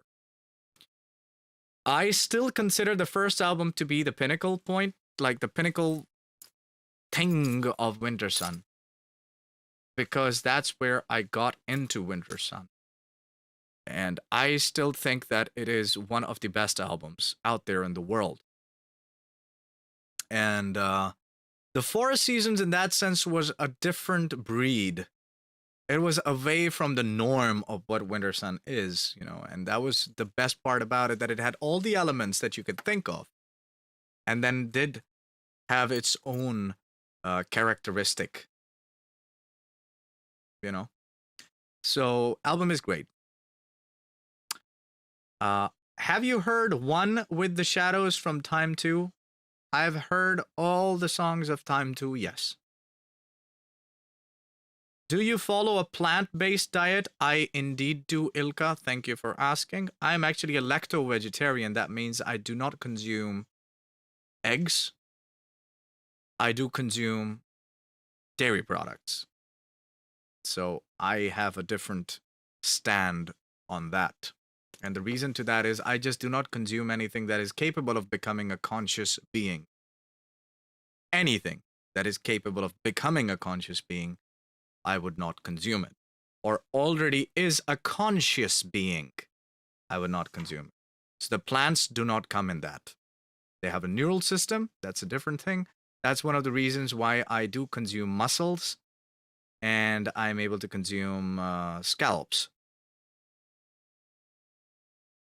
But not seafood, fish in that particular seafood, meaning sea meat. I don't consume that. Any chance of a Liberian tour in Spain and Portugal? Oh man, it would be nice. It would be nice. Portugal was amazing. Portugal is an amazing country. I mean, I'd never had a chance to go to Portugal either. I've been to Spain. I have stayed in Spain for a longer period of time. But no. No, I don't think we have any plans at the moment. As you know, the touring is out of question anyways. Until the point the next album comes out, we are definitely not thinking of doing any tours anyways. What picks do you use? Great stuff, Max. I would actually like to tell you about it, because recently on my Twitch channel yesterday, we did a new picks test. So you guys should definitely keep yourself out there on the Twitch channel to know a bit more on what other things that I do. So lately, I would say I've been using a lot of these picks. So basic pick that we have used all over the tours and everything is, oh, I need to actually do the focus. I need to actually make the focus work. Just hold on a second, people. I'll show you the pick that we are using, or we use on tours. This is the pick that I use on tour. Did it work? Yes, it did work. This is Wintersun's Ultex Sharp 1mm Dunlop. That's the one we use on the tours, or I have used since about 3.5 years easily, or 4 years, right? But now I had been moving on to the Tortex Sharp. Ta-da, ta-da, focus, focus, there we go. That's the one, 1.14. I've been enjoying that quite a lot.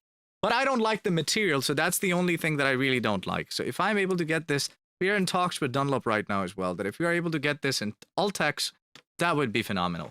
That'd be brilliant to do. But lately, just yesterday, as I had been talking and had been very much interested in the Ernie Ball Prodigy picks, this was actually provided by the mod, the lovely mod, who is the god here. Mr. Syndicated 85 has provided me this yesterday. Here we are. Hello, Zoom. Hello. There we go. Ernie Ball 1.5 USA Prodigy pick. This is insane. This is great. Vorn, that's great. But I have to really consider and start thinking about it, because the tip has gone already. Syndicated, we need to talk, man. The tip is not sharp anymore. It has flattened out a little bit. So we did the test of that yesterday, and I'm still the material is weird. I'm actually looking at it today. The material is weird. I need to knock it off with that. Like, oh wow. So we'll see about that. How many languages do you speak? I speak about the languages that I'm really able to speak, right, would be 4. English, Urdu, Hindi, Punjabi, German. 5. Finnish, 6. But Finnish, I'm able to speak to the point that I'm able to just speak it, pronounce it. I'm not fluent in it at all. I'm still learning it. It's world's most difficult language around. So no, I'm still learning it. It's really difficult. About German, I can read, I can speak, I can't write. So no, I haven't studied it enough that, I would be an expert in it, but like I am able to understand everything that goes around in it. So, yeah.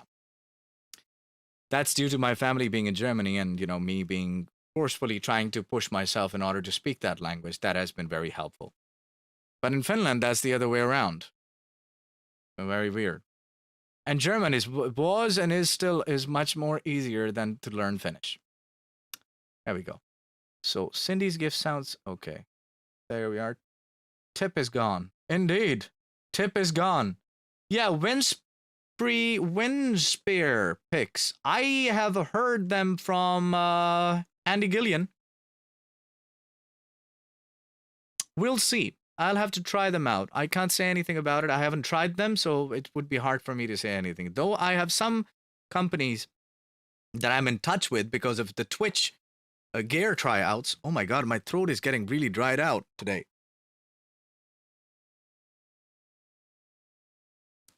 I've been speaking for a long time as well. I think I haven't spoken this much in one go. There's always a gap when I'm doing the streams as well. There's a bit of a gap that I do, so that's a different thing. How does Finnish sound to you? Be honest. It sounds weird. That it does. I wouldn't hide it. It just sounds weird to me, man. It's not the most romantic language in the world. Nope. Nope. Perkele. Satana. None. None. All right. No. So, honest question. Do you use vegan products for your hair?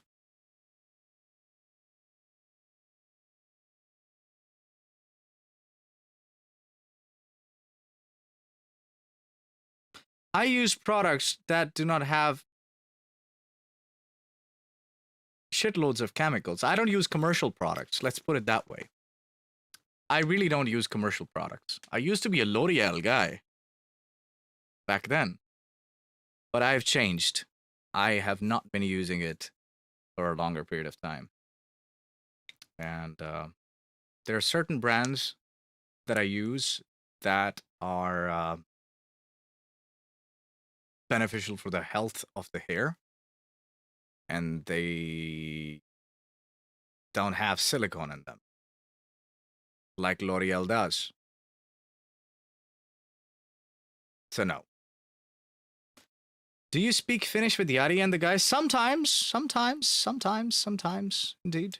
What are the ingredients? I don't do that much of a research, to be frankly speaking. I let my lady handle that department, and she's good at it. So.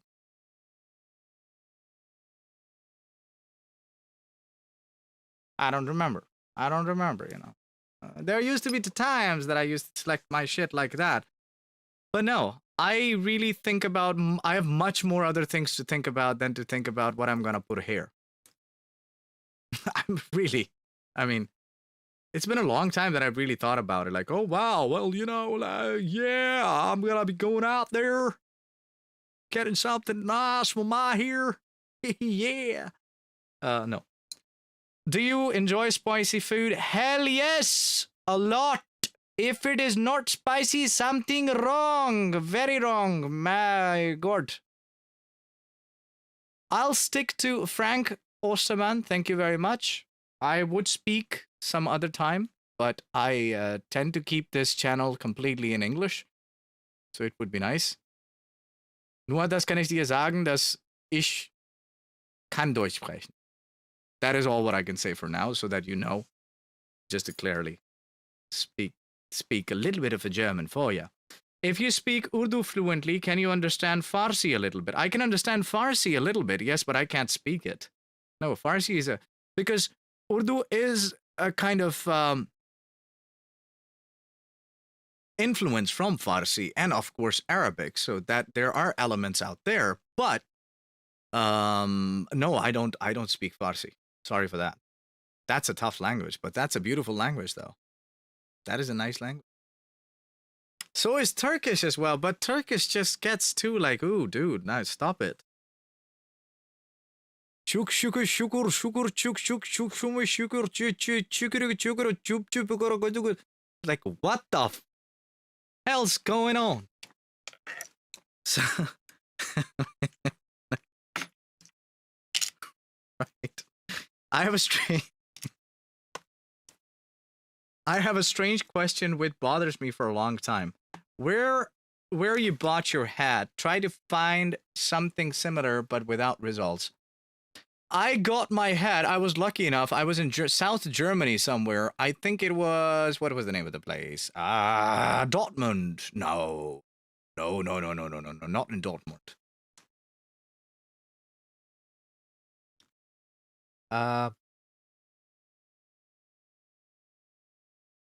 I can't remember, but from a vendor out there. And apparently, when we were in States, our crew did a research and they found exactly the same hat available somewhere.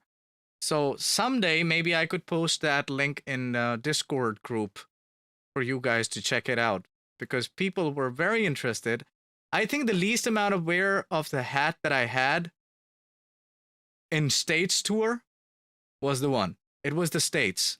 Because the hat was not on me. Either it used to be on our photographer, or either it used to be on our drum tech, or on our merchandiser, or anybody else than me. Basically, Tim as well. Tim Charles from Neoble Viscaris, the violinist.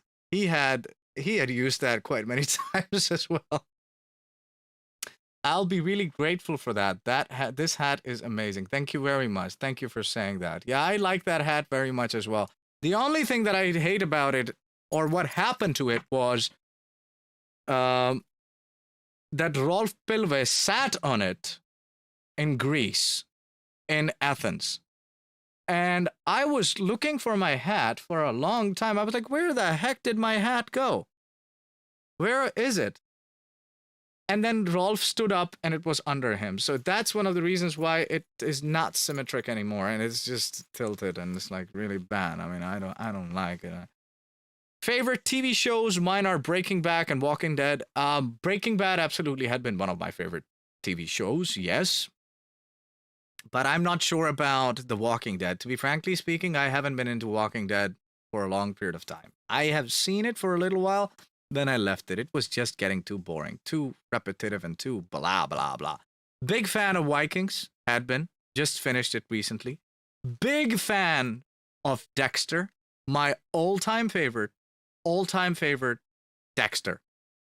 All-time favorite. Let me say it again, if you did not hear it. My all-time favorite. That's the one. The Wire, I loved it. The Wire was the one that I kind of started to get into watching all of the TV series. Before that, I was not a TV series guy. I was a movie guy. And The Wire actually got me into the idea of how the TV shows work. And the series and all that kind of stuff. Favorite animes? I'm not an anime guy, no. But as a kid, I had come across 2-3 different animes, which I had been a fan of, and I still am a fan of. The one that I saw was a Japanese one, which was called The Fist of the North Star. Second one is called Guyver. Those are the two. But I've played a lot of Japanese games, and Japanese games for me had been amazing. Like a lot of Kings of Fighters, Street Fighters, like a lot of fighting games that I've been a fan of. Let's not forget Konami, Metal Gear Solid. Haha! Yeah, so that's been a Bing fan. Bing fan. Big fan, indeed. And soon you'll be a fan of Lost. I am not certain about it. I've been talking with a couple of people about Lost, and I've been lost at it. I've been literally lost at it. Right? I don't know. Nani?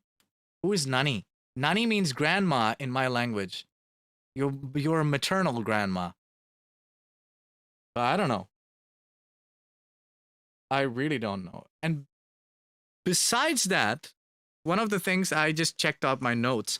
Besides that, if you guys are wondering that what am I doing musically, I have been very active recording stuff and making stuff, and I have already in 2020 I worked on the album which is getting released on 23rd of April. It's my side project from Germany. It's called The Circle.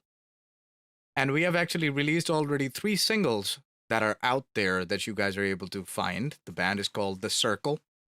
And 23rd of April would be the album release, and the whole 4-song concept album would be coming out. And I was hired as completely doing the vocals from scratch till the end, melody composition, production, and all the lyrics as well. So that's what I've done with The Circle. Else than that, of course, there's another band that I have. It's called True Cult Club. We have been blasting out. Our plan was to have 2020, actually 2020 to be our year. And that this would be the year that we would blast through a lot of stuff. And actually, we went with full force in. And unfortunately, the COVID happened. So a lot of things were withdrawn, and we got a lot of hit because of that. But that is a kind of a band that will be coming out with the full guns when things open up. And The Circle is more or less like a studio band, and will remain a studio band. So we have I'm not part of the whole band in that sense. I am just as a hired gun when it comes to the vocal production and the lyrics production. And of course, in the future, there might be some things coming out as well, which I can't mention about, but you'll see. There's going to be a live stream that we'll be doing as well regarding after the release of the album. So that might happen on YouTube, or it might happen on Twitch. So keep yourself balanced out in between these two. We'll see where that leads to. So what did I miss here? Excited about the new season of Dexter? What do you mean new season of Dexter? Am I missing something here? New season of Dexter.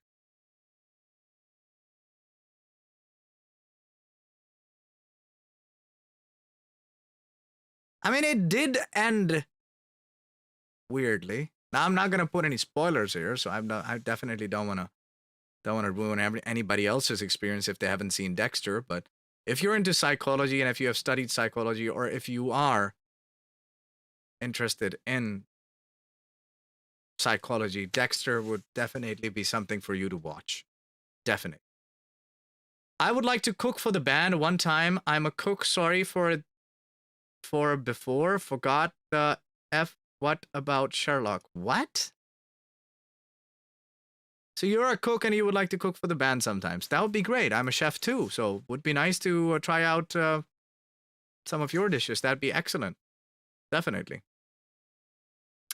And then Arhital, are you a fan of From Software games like Dark Souls or Sekiro? I haven't played both of them.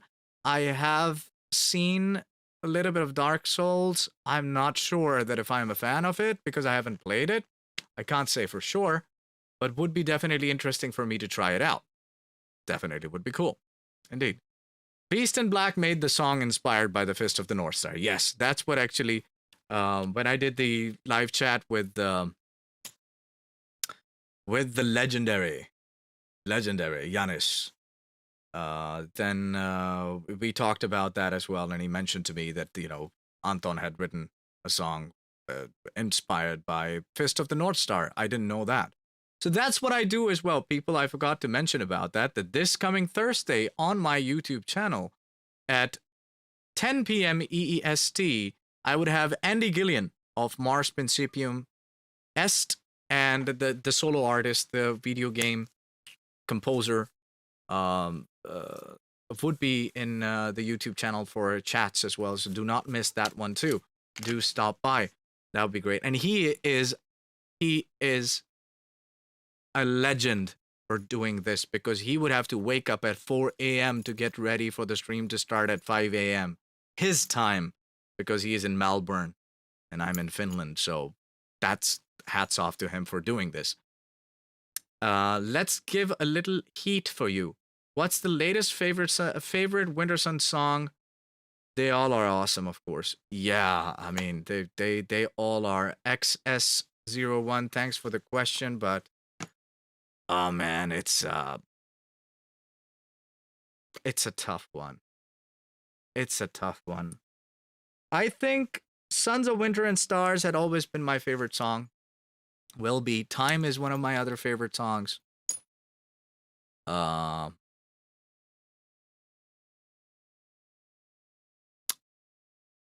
and the Healing, Sleeping Stars.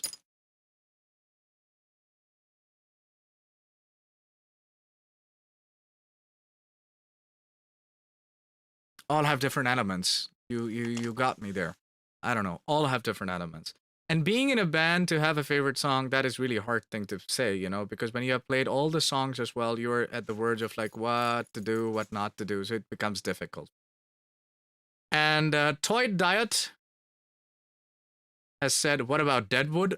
Excellent show. Excellent show. I just did not like the sheriff. He just walks funny. Great writing. There's no question about it. No question about it. But weird. Definitely. There we go. So I'm reading all the things. I'm sorry I'm a little bit slow, but I'm reading everything here. Have you seen Dark? Yes, I have seen Dark. I have seen the first season. Good. I saw it right after the first season of Stranger Things. And definitely a great one. Definitely a great one. And I think Nani means what in Japanese. Well, yeah, I mean, the languages, we were just talking about it with my moderators here yesterday in Discord, that how many of the words from my language mean quite a funny things. I mean, quite interesting meanings of the Finnish words in my language. So it's very, very interesting. There you are. What? Did you ever play The Way of Fire? No, I have not played it. Because I didn't have to play it, so I haven't played it. There's no need for me to do that yet. They are starting filming in 2021. Oh, really? I should read into it. Have you watched El Camino? I have watched El Camino, but I have to say I was a bit disappointed. But now seeing the Breaking Bad the second, third, fourth, fifth, sixth, fourth time, I think so. Or third time, I don't remember. I would say El Camino did fit. All the pain and all the suffering that Jesse went through, Pinkman, I think makes sense with El Camino. I think that was a good, fair, like, send-off to the whole franchise. I think it was cool in that sense. Maybe a food stream. Oh, I forgot to tell you guys, Sons of Anarchy. The biggest fan.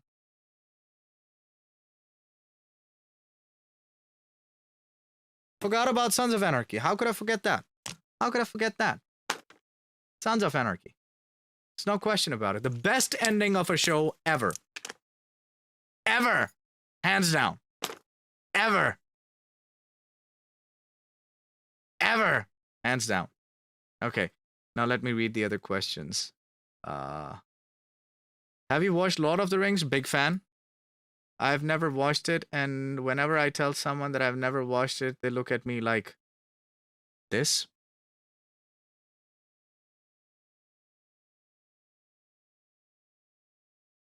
Something like this. Right. Did you ever play? No, I didn't. No.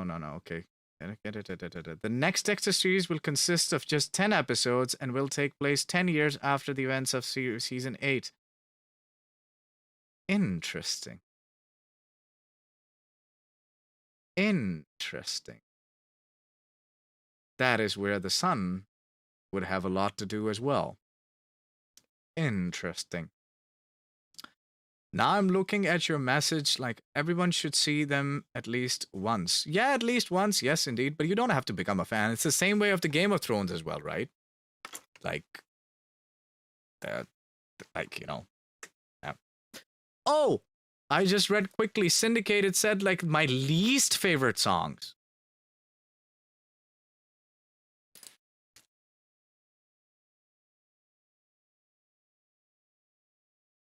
I think my least favorite song would be Sadness and Hate.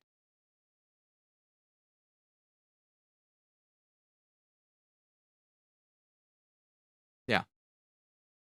I kind of always did not like to play that song live. I just didn't. Yep. That's your answer. There we go. Favorite one to play? I don't know. I just mentioned that. I just mentioned those like right. What about the rest of the questions? Just saying hello from Greece. Thank you very much for stopping by. I hope to hear more songs in the future. Definitely, definitely. You can definitely check out all my other bands. There are shit tons of music out there. 2 full-length albums from another band of mine, Damnation Plan. 3 singles out from True Cult Club. 3 singles out from The Circle. Full length from Self Blind. 3 singles out from the Nibiruan. My catalog is full. You can definitely check those out. But the new songs, yes, soon.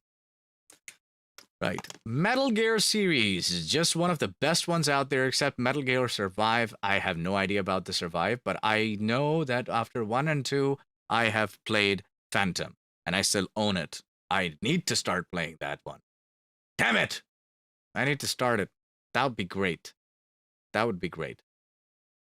And by the way, do you read books? Since a gamer might be into the fantasy genre as well. I honestly, I would love to read books, but I really don't have time for it. I tend to watch documentaries a lot. I tend to grasp a lot of information by visually experiencing things, which is meaning that I would tend to watch a video or a video-based. I like to learn a lot of stuff. So I watch a lot of different lessons, a lot of different, tutorials, learn new skills. Nowadays, I'm learning a lot about into a digital art form. I'm trying to learn how to do a digital art in that sense. Lately, just got the access to masterclass as well, which was great. So just learning from that as well. A lot of YouTube learning, a lot of this and that, a lot of this and that. So a lot of stuff, right? But reading, I tend to read short articles, get to the point, bum, bum, bum, bum, bum, next, bum, bum, bum, bum, next topic, instead of just like reading one thing to the last. Takes too much time. So, quick, get to the point, bye-bye. That's one of the reasons I hate TV series as well. They take a lot of my time, and the Vikings have taken a lot of my time. That's one of the reasons I'm not touching any season or any series at the moment. They really take a lot of my time. And every time after my streaming, I used to go home, watch 1, 2, 3, maximum 3 episodes, go to sleep. And it has ruined my sleep as well sometimes, so not the best thing to do. Not the best thing to do. Metal Gear Solid. Anton Kabanen is an anime fan. Yes, indeed. At least the 80s, 90s anime. Most of his work is inspired from Berserk. I asked him about Silver Fang. He liked that too. It's a cult classic in Nordic countries. Favorite songs from Time 2, if you mind sharing. Unfortunately, I would mind sharing. I would not say anything about that album out loud, because that gives out things.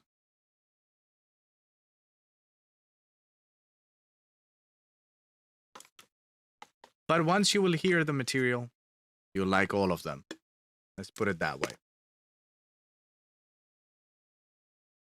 Do you have any tips for writing lyrics? I'm working on my own album, but lyrics are really hard. Well, what kind of tips, like what kind of lyrics? That the whole point is, if you're writing concept stuff, then it's a different thing. Unfortunately, I would not be able to get into it like because that's a huge topic. But I do give lessons online nowadays, as what the structure of our industry is at the moment. But I do give lessons as well. So if you're interested in taking lessons regarding production, regarding guitars, regarding singing, um, you can write me up. We can book a time and we could look into that together. But getting into it right now, it would be a huge topic, honestly speaking. Sadness and A's as name lists my two only state of mind. I'm finished after all. There you go, syndicated. Loneliness or silver leaves? Haha.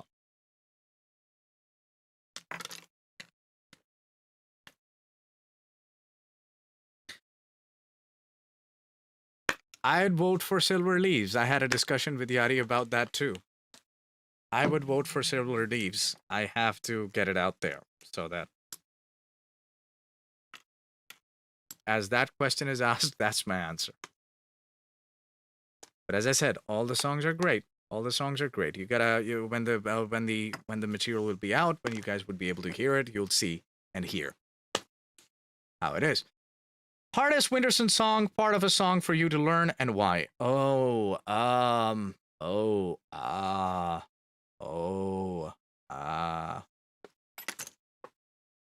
think I've learned all of them now, so now it's difficult to say what it would be.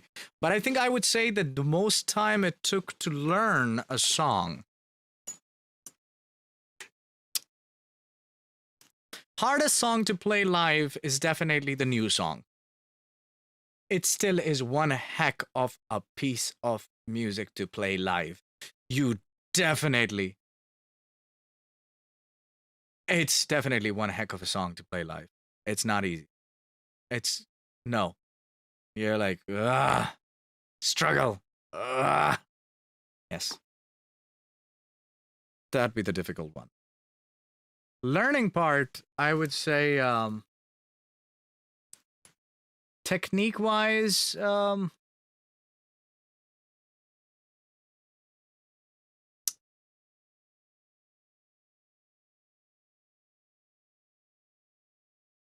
Battle Against Time is still another one that, hangs there. Because you gotta be precise in that time.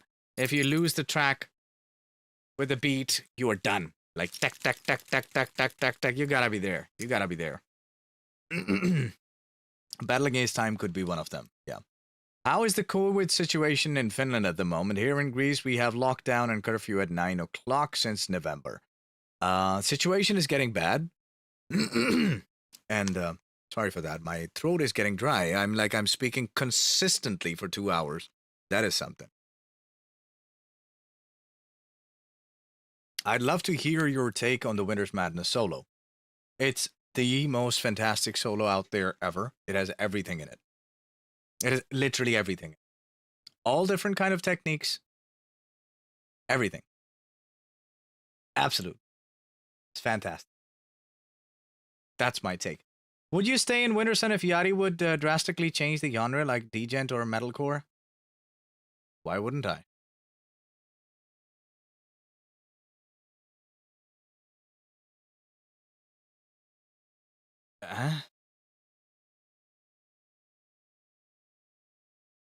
I mean, Wintersun is kind of a music that changes from album to album. It would never remain the same. So should the other music that I do as well. And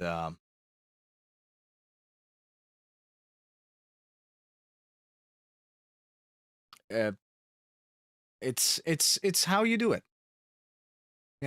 It's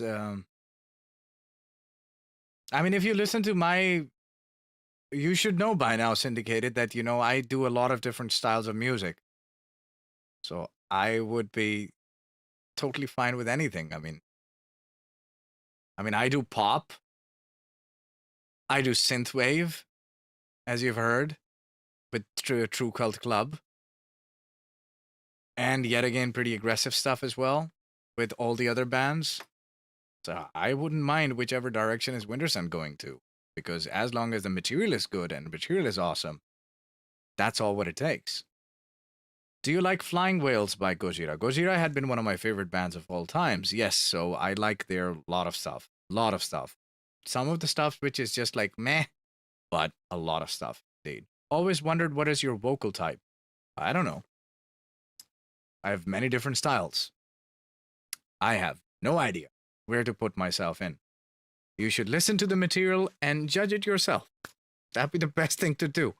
It would be hard for me to put myself like, yeah, well, basically, you know, like back in the days, it was like, you know, like a soprano, and then I went to baritone, and then I was like, you know, doing the fry screams, and I was like growling, and then I was like grunting, and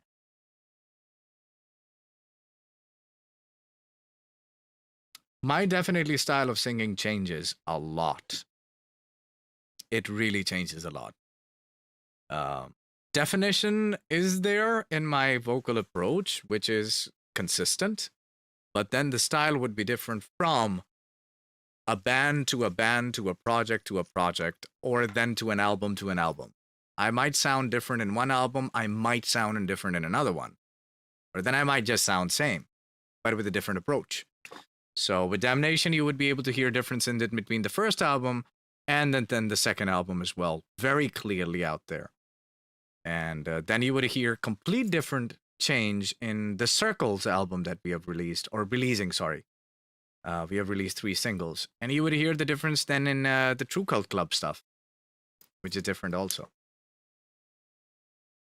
Who is the best guitarist in the band?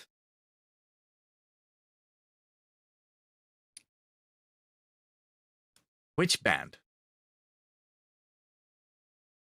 Damnation Plan? The Circle? True Cult Club? Wintersun? Gojira?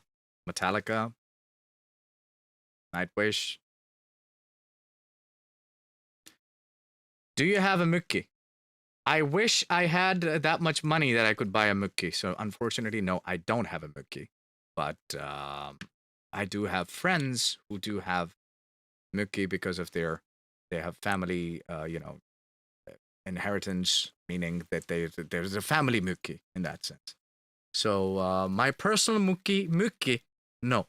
And Mukki is a summer cottage in Finland, or a winter cottage, basically a cottage, a country house. Let's say it that way, for those who don't know what a Mukki is.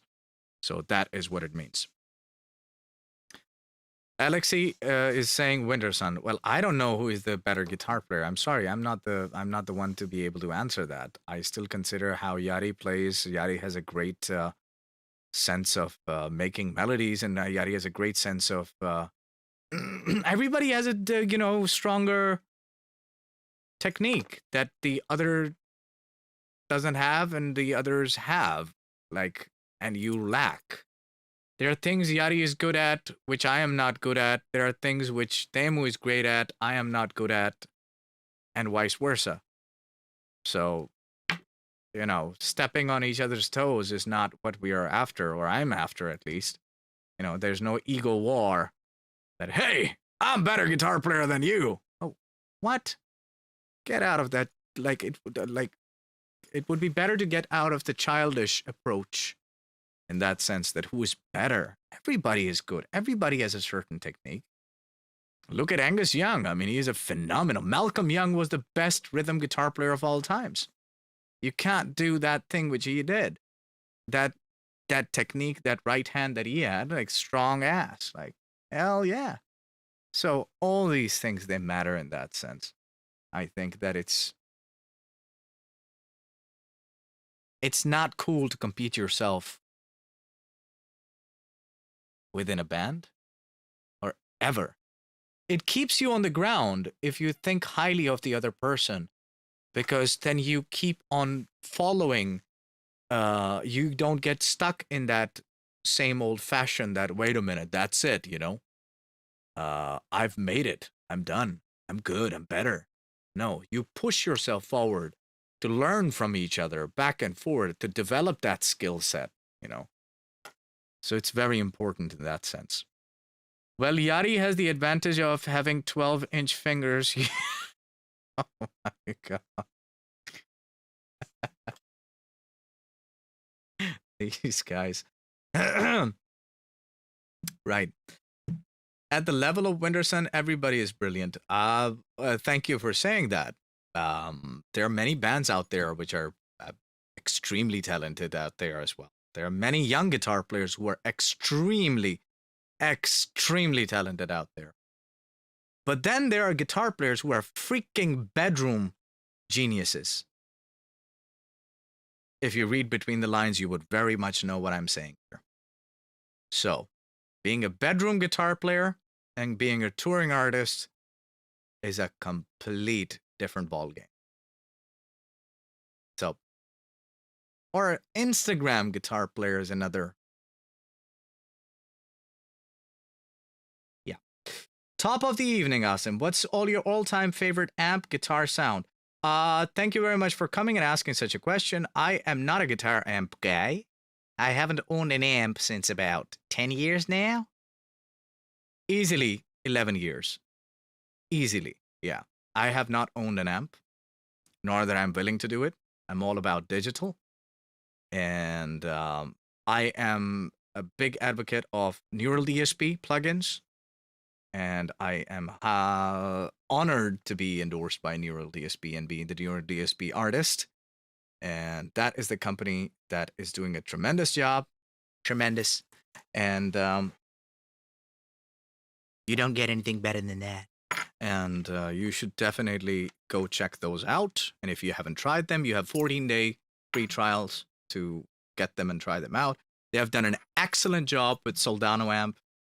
And this is something that you should definitely give it a try. So me, I'm all about digital in that sense. And when I did travel around, in Wintersun, we have been using the XFX1, which have been used ever since. I mean, they have been strong units, and we have always used that. But when I have done things with my Estonian band, for instance, I have done my MacBook sound card and my Neural DSP. Simple as that. That's where I've done the stuff. So I have used Nolly on a couple of shows in that sense. I've used Nolly, yeah. Okay. Being humble and respectful is the key. I think every guitar player is always learning. It's strange to put them in order. Absolutely right. Absolutely right. Indeed. How did you start True Cult Club? A great question. True Cult Club was started in 2019. It was started in 2019. Now, the whole thing was basically Miro Varius, our tour manager, and our stage manager as well, and the guitar tech, and the stage tech as well. Yeah. We have put him through a rough time. He had some ideas that he wanted to go through with me as a project that he had in mind.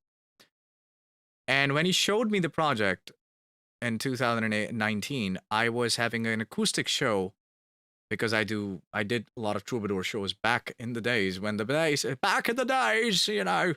I did troubadour show in On the Rocks in Helsinki, in Kallio area. There are two On the Rocks bars, or the venues, basically. One is a venue as well, and a bar, which is in the central area. Then there's another one in a certain area, which is called Kallio. And that's where the, small pub is, where the pubbing things happen. So I was doing the show there. He came by and he was like, okay, well, we need to definitely now set this in stone, and we need to go and try out to do some things together. And then when I listened to the material, I was totally in, because this was something that I wanted to do for a long period of time. And while my trusted person, one of my besties, is already doing it, why the hell not to join forces? So we started working on the things together, and then the birth of True Cult Club started to happen. He already had in mind to hire Rolf Pilwe as on drums to do the drum session already with him in Sonic Pump. So he did that. I mean, we already had the plan of doing it. So we were doing it. And right after that, we thought like, hey, why don't we ask Rolf to join in also? I mean, if he wants to join the band. So he did. And then came in the bass player because of knowing Rolf. we got in touch with the bass player, Jaakko Nico, and then boom, that happened. That was like first meeting and all in, and happened to be with the keyboard player as well, because Jaakko knew Christian, and then we just got him on board also. Now, True Cult Club as a name was introduced to me as by Miro. He said, True Cult.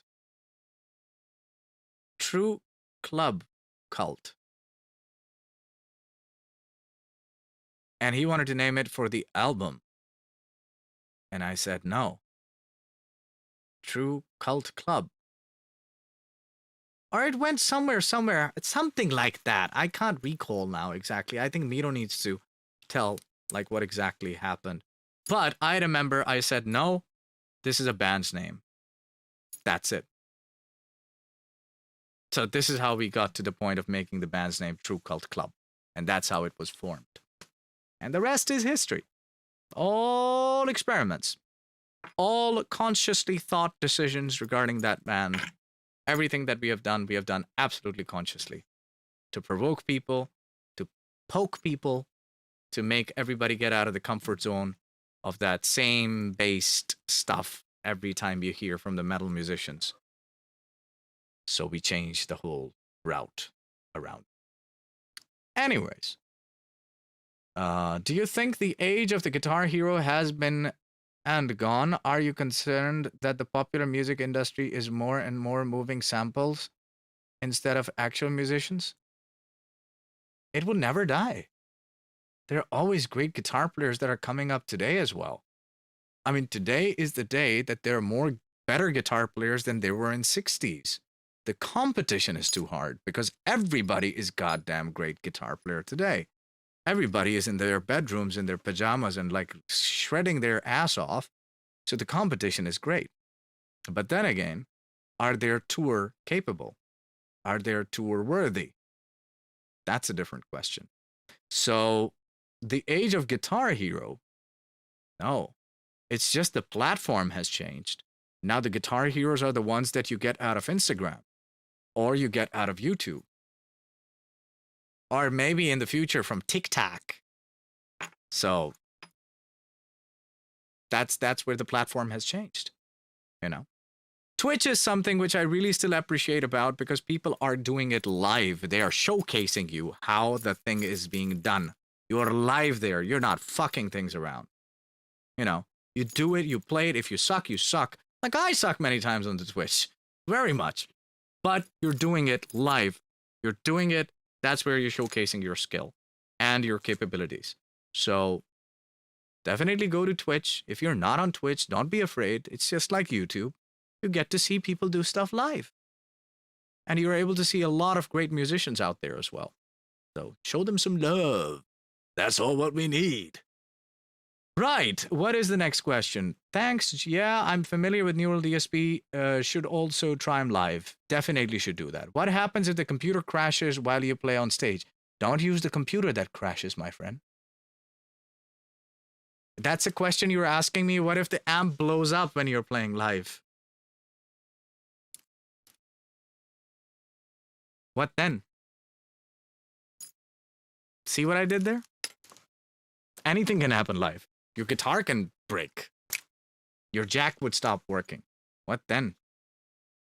Has Wintersun discussed the possibility of a live stream webcast show if it is still unsafe to tour when new music is ready? Well, when it would be, we will get to the point with that. But for now, we haven't thought about it anything. We have been working a lot with our Patreon. So if you haven't known that we have had a Patreon where you're able to support us directly. And with the Patreon, you will be able to get the access to a lot of content that we all have worked our asses off. And it's a year worth of material that is sitting on just as much as you pay 1 month subscription to Netflix, for instance, that you're able to see the content of Wintersun behind the scenes, live shows, fun bits and this and that, and most of all, podcasts that we have done by getting the questions from our patrons all around the year. And we have 12 podcasts there as well. So, lengthy podcasts, 2 hours, 2 hours to 3 hours of a podcast. So there's a lot of stuff that you can actually check out there. So that's what we have been doing, unfortunately, due to all these times right now that we have. And to your love and support would be more than appreciated. It's just, in Finland, at least, we would say that's worth 2 coffees. Yeah, coffees do cost a lot here. They do. Depends where you buy them from.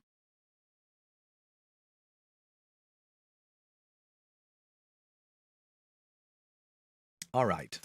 TCC is epic. What was the inspo behind Takeoff and its lyrics? Oh, great question.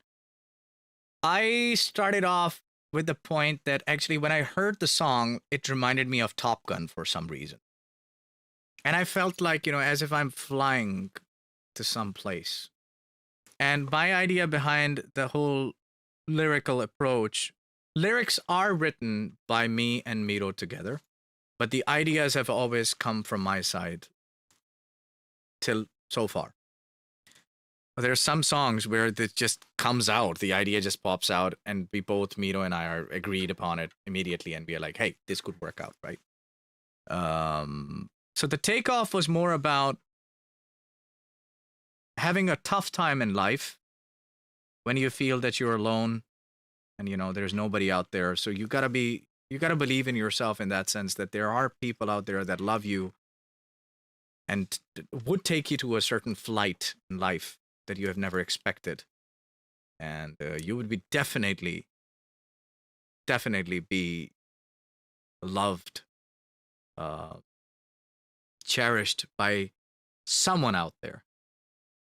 So never give up the hope in that sense, and always feel free to fly around. So that was the point about behind Takeoff, to remind yourself that you're not alone. You're definitely not alone. No matter what's going on with you, you're not alone. Right. I'm wondering about time too. Thought that Wintersun get the budget for the studio. How is it about the studio? Is it done yet? Okay, so Jari has already, the thing is that we were supposed to do 3 crowdfundings at the start. When we had the plan of doing the crowdfundings, the initial budget idea was 150,000 euros, particularly, to talk about that. The currency is 150,000 euros, right? And that the idea was this, that the first crowdfunding would pull this off like that. Then we would have the second crowdfunding, and then the third crowdfunding. By that time, we would be able to accumulate that amount so that we are able to build the Wintersun headquarters, and that would be for Jari and Jari alone to be able to make music in and to stay and make the music in. Now, when we have done the first crowdfunding, and that's been a successful campaign, and thanks to all of you for supporting in that, we have accumulated enough for now to be able to make a semi-working space for Jari to be able to work on the rest of the material that he has had in mind and wanted to release anyways. And he has been able to work on that stuff, right? And that means that the semi-working space has been created, because of which he has been working on the new material. So studio, as particularly, would only be created, like a full guns studio would only be created when we have reached the final budget number of the crowdfunding that you're able to actually read on the Indiegogo crowdfunding campaign website. If you go indiegogo.com/projects/Wintersun crowdfunding or something like that, just Google it, Wintersun crowdfunding, you'll be able to see it there. And you would read through it, like what is the whole scheme behind it. So no, the money has not been yet collected that the whole studio would be made. So the budget for the studio is not done, but for the amount that has already been accumulated has been put into this semi-workspace. And that's how the things are happening. Regarding Time 2 would be done when Jari feels and sees it fit to be released.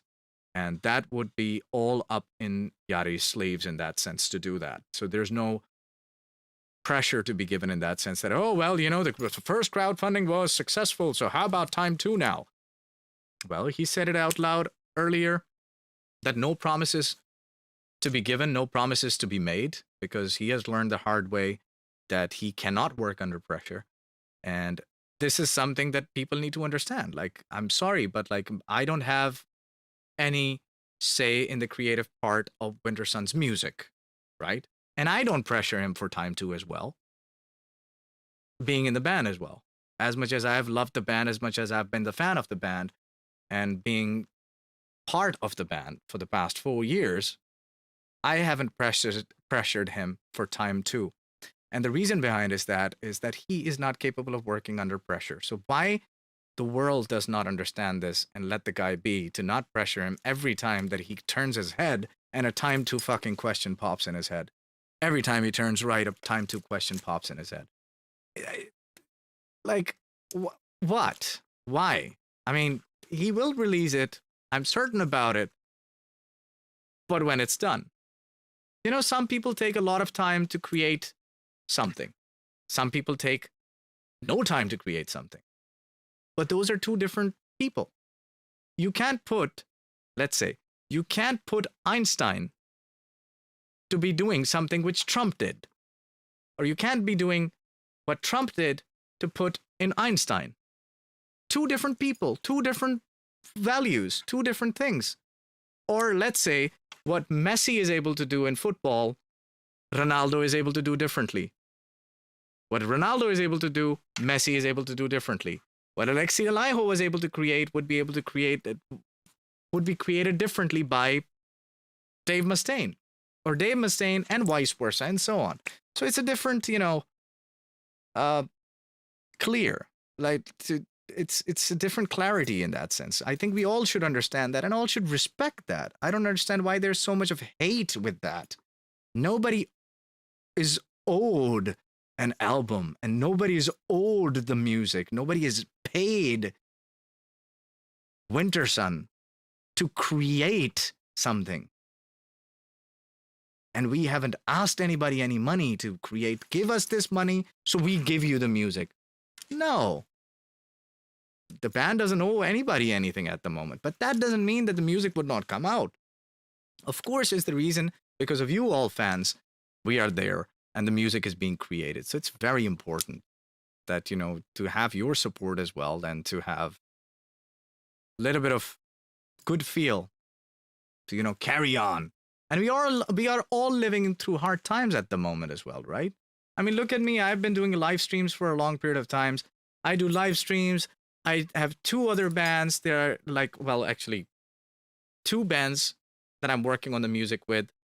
Third one is my side project. Then I have other collaborations going. Then I have guitar lessons and vocal lessons that I give as well. So we are doing as much as possible in the music realm as we can. And while Yari is working on that department, he's doing his job. He's doing his thing. Right. We are just so excited about time too. Yes, that is great. That is absolutely nice to hear. That is absolutely nice to hear. Well, guess at this point we'd probably have a vacuum right now. What? Just like George R.R. Martin said that he'd kill a Stark every time someone asked, when is the next book coming out? Yari should delete a guitar solo from time to...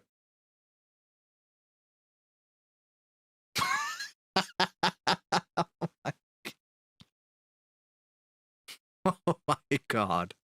Oh my God. You want to know something funny? See what they did to Game of Thrones when George Martin stopped writing? See what they have done to Game of Thrones? They have ruined literally a couple of seasons. Well, couple of seasons.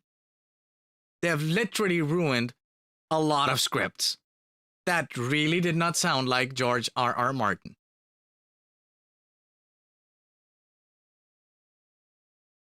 So yeah. Personal opinion here. People have heard Way of Fire and it's just so good that they just want it out there. Myself included, but the truth is perfection cannot be rushed. Well, let me be very clear about one thing. There's no such thing in the world as perfection. There never will be. The world is created on imperfections. The world is imperfect, and it would always be that way. That's what makes it perfect.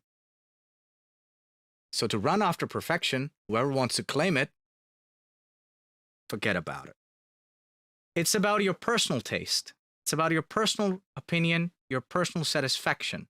If you're satisfied with something, you do not compromise it. And once you're 100% happy with it, you let it be out. And you move on.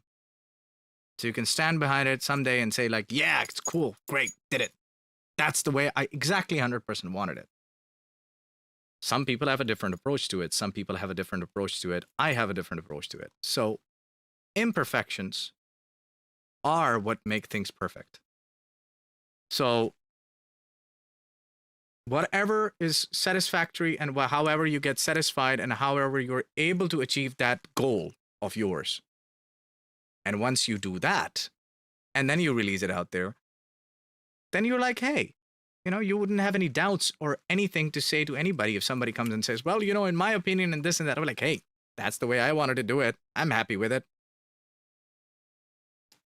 Suck it. So can't wait for the new stuff for you guys are coming with. Okay. Love the hard work and what? Love the hard work and take your time on time too. A masterpiece needs its time. Thank you.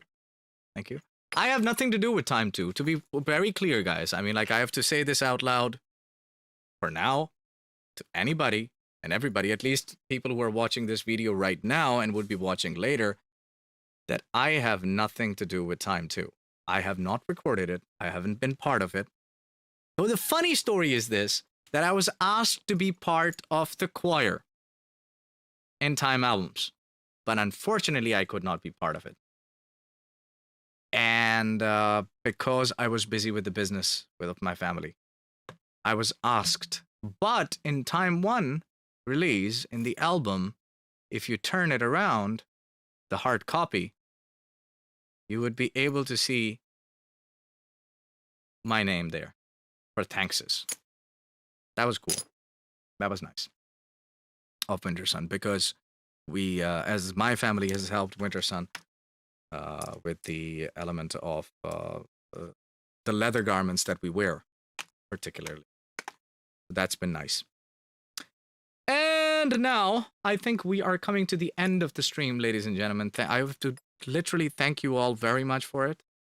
And I would very much appreciate that you follow me on my live streaming channels, which is the YouTube. Subscribe if you haven't, so that you are able to, you know, keep yourself updated with things that I do.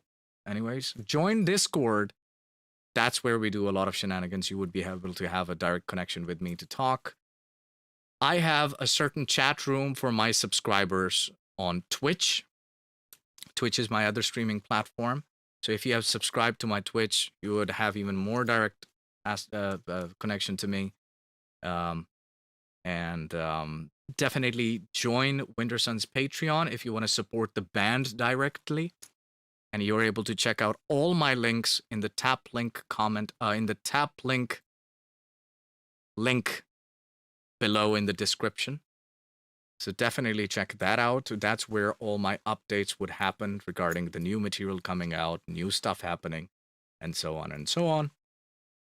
And tomorrow I'll be streaming some stuff on Twitch, and on Thursday at 10 p.m. EEST time. That's Finnish time, 10 p.m. on Thursday, this coming Thursday. That makes it into the 15th of April. I would have Andy Gillian to come and have a live chat with me on YouTube Live. So I do a lot of these things as well. So you guys are more than welcome to join me in this ride. Support me if you want to, if you can. And share this video afterwards if you would like to, so that certain clarity comes around in the Wintersun department as well. You can definitely quote me anywhere if you want to with certain people who have a false information going out. Your help would be needed in that sense, so that at least this facade gets a little bit down.